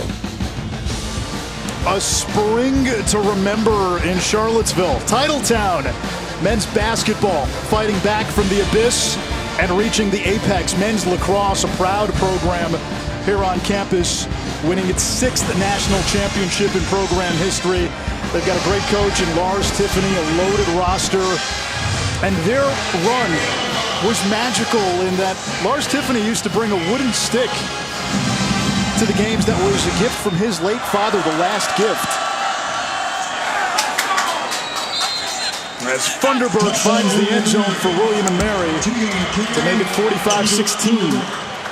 I mean, they got chunk yardage on that drive. A 16-yard play, a 41-yard play, a 9-yard play, and then they punch one in. And you know, the Virginia defense here, with most of the backups on the field, this is something that will be a coaching and teaching moment for Bronco Mendenhall and his staff, because, you know, to win a Power 5 conference, you're going to need depth. You're going to need guys that can fill in, and you never know. You hate to anticipate injuries, but you know at some point they could potentially happen. PAT by Johnston is good. 45-17. This go-go offense can maybe take a little bit back to Williamsburg, and there's Brennan Marion, one of the brightest young assistants in all of football. He met Mike London when he took a high school team to a Virginia 7-on-7 tournament, and that high school team was winless the previous year. They go in with this go-go offense, tempo, motion, speed, not really expected to do much. They end up winning this 7-on-7 tournament against other elite programs. Mike London was enamored by what he saw. The two of them hit it off, and London told us, he said, you know, if I have an opportunity to hire him down the road, I'm going to hire him. So Marion goes back to the high school ranks, coaches. London ends up as the head coach at Howard a year after he gets let go from Virginia. Brings Marion with him to be his offensive coordinator. Now Marion is a Gus Malzahn disciple. Yeah. Another very good high school coach Indeed. who translated to the next level. Howard, which had really been a dormant program, first game with the two of them on the sidelines, they beat UNLV as a 45-point underdog. Biggest point spread upset in the history of college football. The quarterback on that team, Cam Newton's brother, Kalen. Yeah. And then when Mike London got the job at William & Mary, he took Marion with him, bringing the go-go. And it's still early in the season, but the early dividends show you that this offense has some life. This was the worst offense in the conference last year. They struggled to move the ball, issues at the quarterback position. Hollis Mathis is still young, but there's promise there. And this is a young man, Brennan Marion, who has had his own path just to get to this level. We told you earlier, never played a full season of high school ball till he was a senior because of family issues. Goes to 2 junior colleges out in California. At one point, was sleeping in the press box, sleeping in church parking lots in a friend's car, would sleep in school hallways. He didn't have a place to stay. He would have to steal from grocery stores just to feed himself. He ends up making Dean's List, a junior college All-American, transfers to Tulsa, gets with Malzahn, has a record-setting season there as Armstrong takes off and slides down to midfield. Unfortunately, 3 ACL tears KO'd any potential for a pro career. But I tell you what, this guy's got a bright future in coaching. He's innovative. Today they ran into a buzzsaw defense that just has elite athletes that William & Mary can't compete with. But this is an offense that's going to give William & Mary a chance in the Colonial, and we're talking about a league in the FCS where 6 of the 12 teams were in the playoffs last year. That's a phenomenal story, and the one thing you can't compete with him is his hunger and desire to be successful. Well thrown pass there on the sideline, right in that window for a big gain there. Aiden Mitchell on the reception. Yeah, and I think as you look at Marion, it's just to wrap that thought up, one of the funniest things about that story was for the 7-on-7, he was actually running tempo during the 7-on-7 tournament. And Mike actually said, he was upsetting people. There were coaches that were upset. That's just not the environment you do it in, but it talks about what kind of competitor is. And once you've slept in your car and done some of the things do you really think he cares about the outside noise? I doubt it. There's Sharp. He saw that there was an opportunity, and him and London hit it off and stayed in touch. I mean, I don't say this as hyperbole, but in 5 years, if this William & Mary offense gets going, he may have a chance to move up. It wouldn't surprise me to see him on Belichick's staff down the road if Belichick is still coaching, because he's the type of mind that is an innovator, and he's the type of mind that likes to look at things and say, okay, where can we turn on the axis and maybe do things a little differently? Kelly, blown up.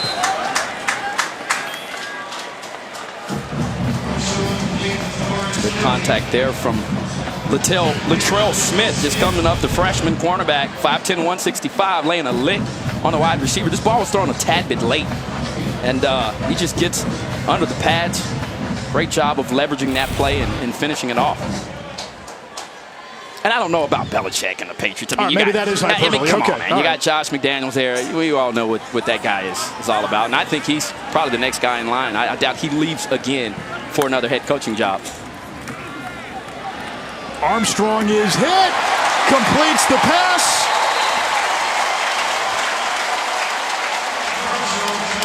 They're going to mark him down at the 1 yard line, it appears. Yeah, this will be reviewed. I think he got in. I thought he was in. Whoa, nice job of sitting tall in the pocket. Great concentration. Oh, no, that knee's down. Great Good call. He's right there. You can see the official with an excellent call there. Terrell Chapman looking for a second to TD. Now, that's a good-looking ball there. You know, I mean, he put that ball in on the money. We've already seen his scrambling ability to be able to run. And Armstrong, these are valuable minutes for him because throughout the course of the season, and especially if Virginia can have convincing wins like this, he's going to have to play and close out games. Hollins powers into the end zone for his second touchdown. And Virginia over the 50-point mark for the first time since 2005.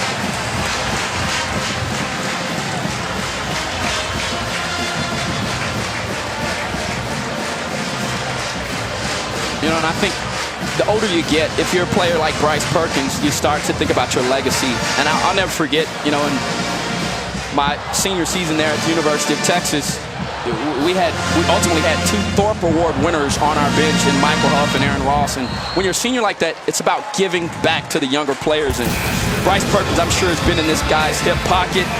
Brennan Armstrong taking the knowledge, but also showing the toughness, the moxie, and helps this Virginia team get in the end zone.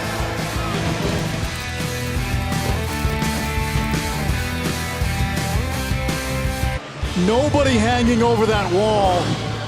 In a state of despair tonight, Virginia up 52-17 on William & Mary, 9:06 to go in regulation. Delaney to kick it off.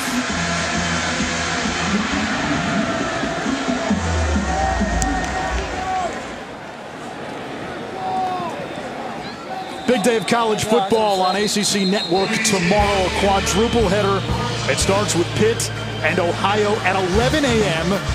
And then the big one in the nightcap, Miami and North Carolina, 8 p.m. Eastern Saturday.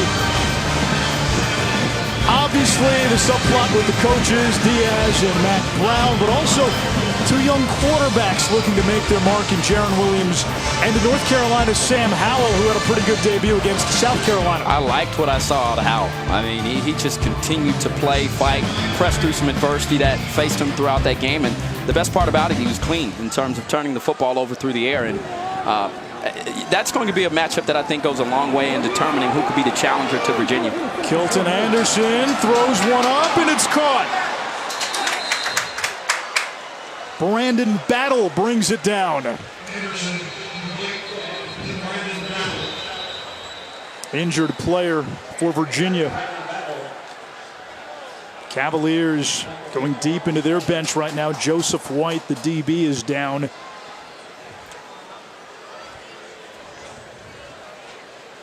At this stage of the game, if you're both teams, really it's getting out unscathed on the injury front, but this is also why you don't have your starters in. Well, here's the thing. After saying that Hollis Mathis was a talent, Kilton Anderson, and I know it's been some backups, he's come in and he's moved the ball along. And yeah, I don't know if you make a decision here. I know it's early in the season, but it may help to have just a package for Mathis and take some of that pressure off of his back. And Anderson is an older guy, more experienced. He's 24 years old. That might help this young freshman be able to move along in his freshman season. Anderson began his college career at Fresno State. Started 5 games as a redshirt freshman, was part of a quarterback derby before transferring out. Flag is down. There's a flag on the flag. There's no snap. False start. Offense, number 11. 5-yard penalty. First down. That's the freshman, Kane Everson. Yeah, you got to keep your eye on the ball. It's one of those. That's a poor penalty. As a wide receiver, you don't move until the ball moves.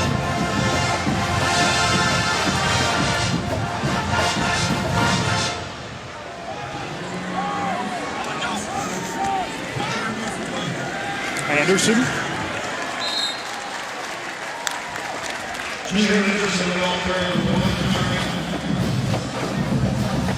The Miami-North Carolina game, certainly a big conference clash in the ACC, but now the big game, Clemson and Texas A&M. Ooh, that's going to be a slobber knocker now. Along with LSU, Texas this weekend. I think those 2 games could go a long way in determining what happens towards the latter part of the year. Some big ones. Anderson under pressure, and down he goes. Nick Grant finished him off. That's a loss of 10. And this is where Anderson is deficient in terms of matching him up and comparing him to a Hollis Mathis style of play, not being able to buy time with his feet. But he is the better passer and probably at this point the better leader. 5 sacks tonight for this Cavaliers defense.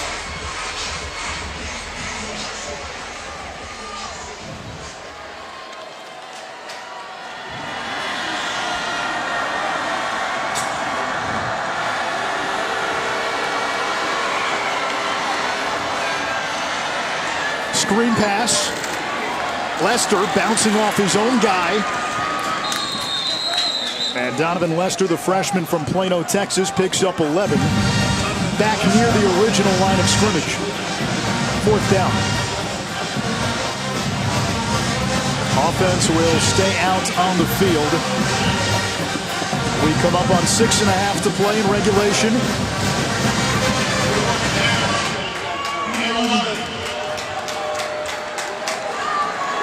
William and Mary next game at Colgate, or home for Colgate. Anderson rolling out. Incomplete, turnover on downs.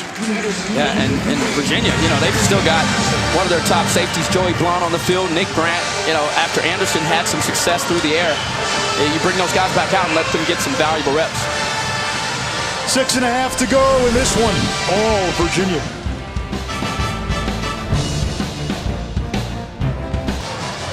The expression tells the story. Mike London returning to Charlottesville, where he spent 6 seasons as Virginia's head coach, was also an assistant here before, former ACC Coach of the Year, and he brought a staff that had a lot of Virginia ties.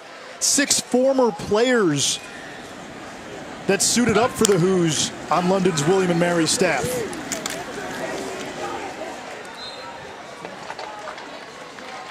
Matt Johns, who London brought over to be the wide receiver and tight ends coach, actually played for both London and Bronco and was a graduate assistant for Virginia last year. And Mike London and Bronco Mendenhall really didn't talk much after the transition, but they did talk in the offseason about Johns, and Mendenhall gave London a glowing review and recommendation, and Johns had an opportunity to advance his coaching career, the former Virginia quarterback, as a coach now for the Tribe. Kemp for a 1st down, and saw some big names on that list. Rosai Dowling, 2nd-round pick of the Patriots, was a terrific DB with UVA. Darrell Blackstock, a 3rd-round pick. And even other coaches, Vincent Brown, the D coordinator for the Tribe, he was an assistant here at Virginia, so a lot of cross-pollination between these 2 programs. And it's got to be fun for them, despite being on the opposite sideline, to come back here, to your home.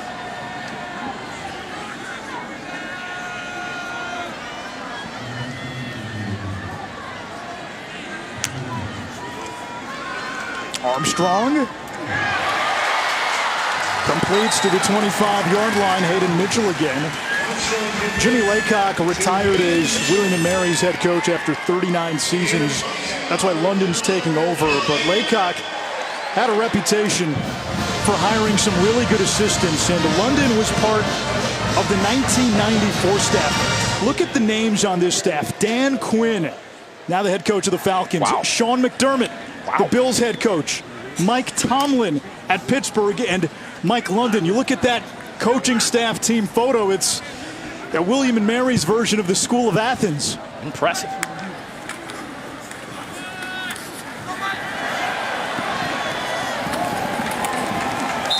Some nice moves there for Hollins. Granted, FCS competition, but Hollins has shown this coaching staff a little something in his opportunity tonight. Look, he's impressing me. I'm just going to flat out say it. I mean, I think the way that he's run, the way he finishes off runs, that time there, ducking in on the interior and then bouncing out, showing that he's got some perimeter speed to beat defenders. And the offense coordinator and I still looking for answers there along the offensive line, as well as the running back position. And Hollins looks to be a pretty good option. Back to Hollins, barging through the middle, and another 1st down for Virginia. 3.5 to go.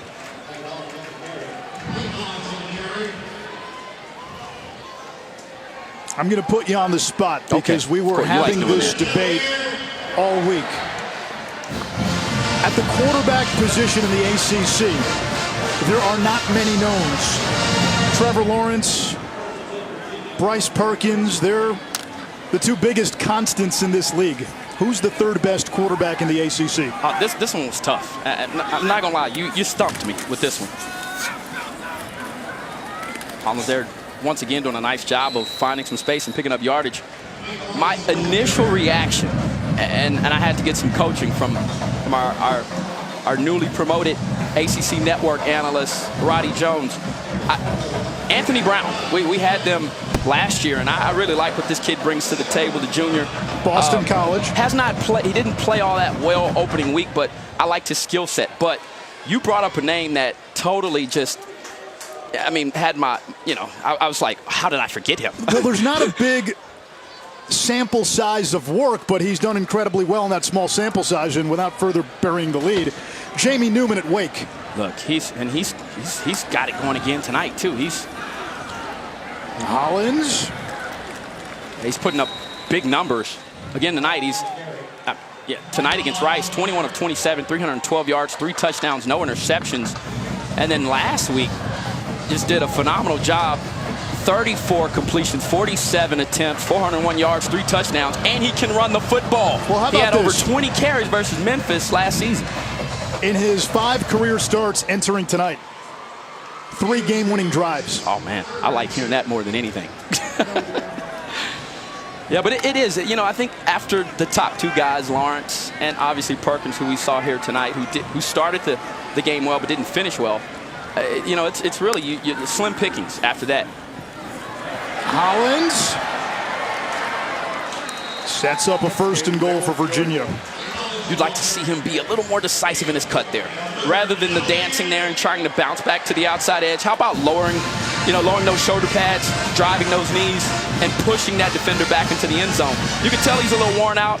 It needs a breather here. I'm sure he wanted another attempt at getting into the end zone, but I've been impressed with the freshman tonight, and you'd like to think that he's earned himself some more playing time. And look at that. That's what it's about right there. Talapapa, who has not played, you see the animation on the sideline.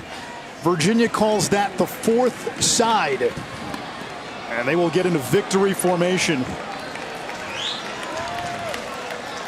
The juice from the sideline is a part of this program, and the coaches hold the players accountable, win or lose. And Talapapa, their top rusher a week ago, did not play tonight. We were told during the game that he was banged up, had a helmet on, was in pads, was in full uniform, but held out as a precaution. I've always thought that, when you have running backs especially that can work together like that, and the room becomes stronger and you're unselfish, because you tend to find your offensive skill players as the guys that are the prima donnas. They want all the touches, all the headlines, and the touchdowns. An impressive win for Virginia. London came calling, but he'll head back to Williamsburg with an L. 6 years as Virginia's head coach. Bronco Mendenhall in season 4, episode 2. Another win. Florida State comes to Charlottesville a week from Saturday. That'll be what should be an anticipated showdown. And Virginia might be the favorite in that game. Frankly, should be the favorite as we go down to Chris. Coach, what are your takeaways from today? Oh, another sign of progress for our program. A unique challenge to play an FCS opponent after a big win in a conference game against Pitt. So managing the emotions, being a more mature football team, more experienced, then overall I think they handled it pretty well. Bryce Perkins didn't play perfect today with the interceptions. What do you hope he learned from tonight? Yeah, cleaner play from Bryce. There's a different level that he can compete and play at. So not only his poise in the pocket, his reads downfield, his scrambling ability, all those things I think can be at a higher level than what we saw today. The emotions could come into play next week as you turn the page to Florida State. Where is the biggest need for improvement on this team before next week? Well, I think consistency. So we're playing relatively clean, but from 4 quarters beginning to end. Last week we played a good second half, I think. Today there were maybe the majority until the substitutions, but then the quarterback play was a little bit spotty. So just consistency, that's what it needs to win championships. I appreciate it. Thank you, Coach. Thank you. We asked Bronco Mendenhall during our meeting yesterday, what's the last book you read? Tribe by Sebastian Junger. Tonight, Virginia taking care of the Tribe from William & Mary, 52-17. Cavaliers 2-0, building momentum in a season that is pregnant with expectation and anticipation for this fan base. Bryce Perkins, Chris alluded to it with Bronco, some inconsistency, but boy, the times when he looked good, he looked really good. He's a special player, and he's a game changer, and he's a guy that you can win a championship on his back. His skill set is dynamic, but the more he makes wise decisions and becomes a dynamic leader and puts his team on his back, his best play, in my opinion, has yet to come. Chris? Well, Bryce, the most points from a UVA offense since 2005. What were your thoughts of your offense today? I mean, we came out strong. We stalled out a little bit. We definitely got to fix those mistakes moving forward. I mean, it was great to come out here and score 52, but as an offense, we just got to do better and be more pinpoint on securing the ball. But I thought we came out aggressive and we executed it early on. You broke your number of throws without an interception with the 2 today. What do you learn that you want to improve upon before next week with those? Both of those, kind of just throwing back in the middle. Just stupid plays that I just need to eliminate and just, throw it out of bounds. One was 30-15. I mean, just take the punt. And, always, the goal is always to end the drive with a kick. So just eliminate the stupid mistakes and, just learn from it and move forward. Finally, there's been so much anticipation about this season and the high expectations. What did it mean to finally get out here in front of your home crowd and feel this tonight? I mean, they were great. I mean, it was a great, coming out party for us. The fans were energetic and live. Definitely, happy to come back home, to such a great, crowd and play for these guys and play for the fans, the city that has, been supported all these years through the ups and downs. And, we just got to keep going. We got to keep moving forward and keep getting better as a team. I appreciate it. Thank you, Bryce. Thank you. Appreciate it. Chris, thank you. Final score tonight from Scott Stadium, Virginia 52, William & Mary 17. For Chris Budden and Ahmad Brooks, I'm Anash Shroff. We're going to leave the stadium. Ahmad is going to sign autographs for people who are going to be incredibly disappointed when they find out he's not the Ahmad Brooks they were looking for. Oh, boy. See you from Scott Stadium.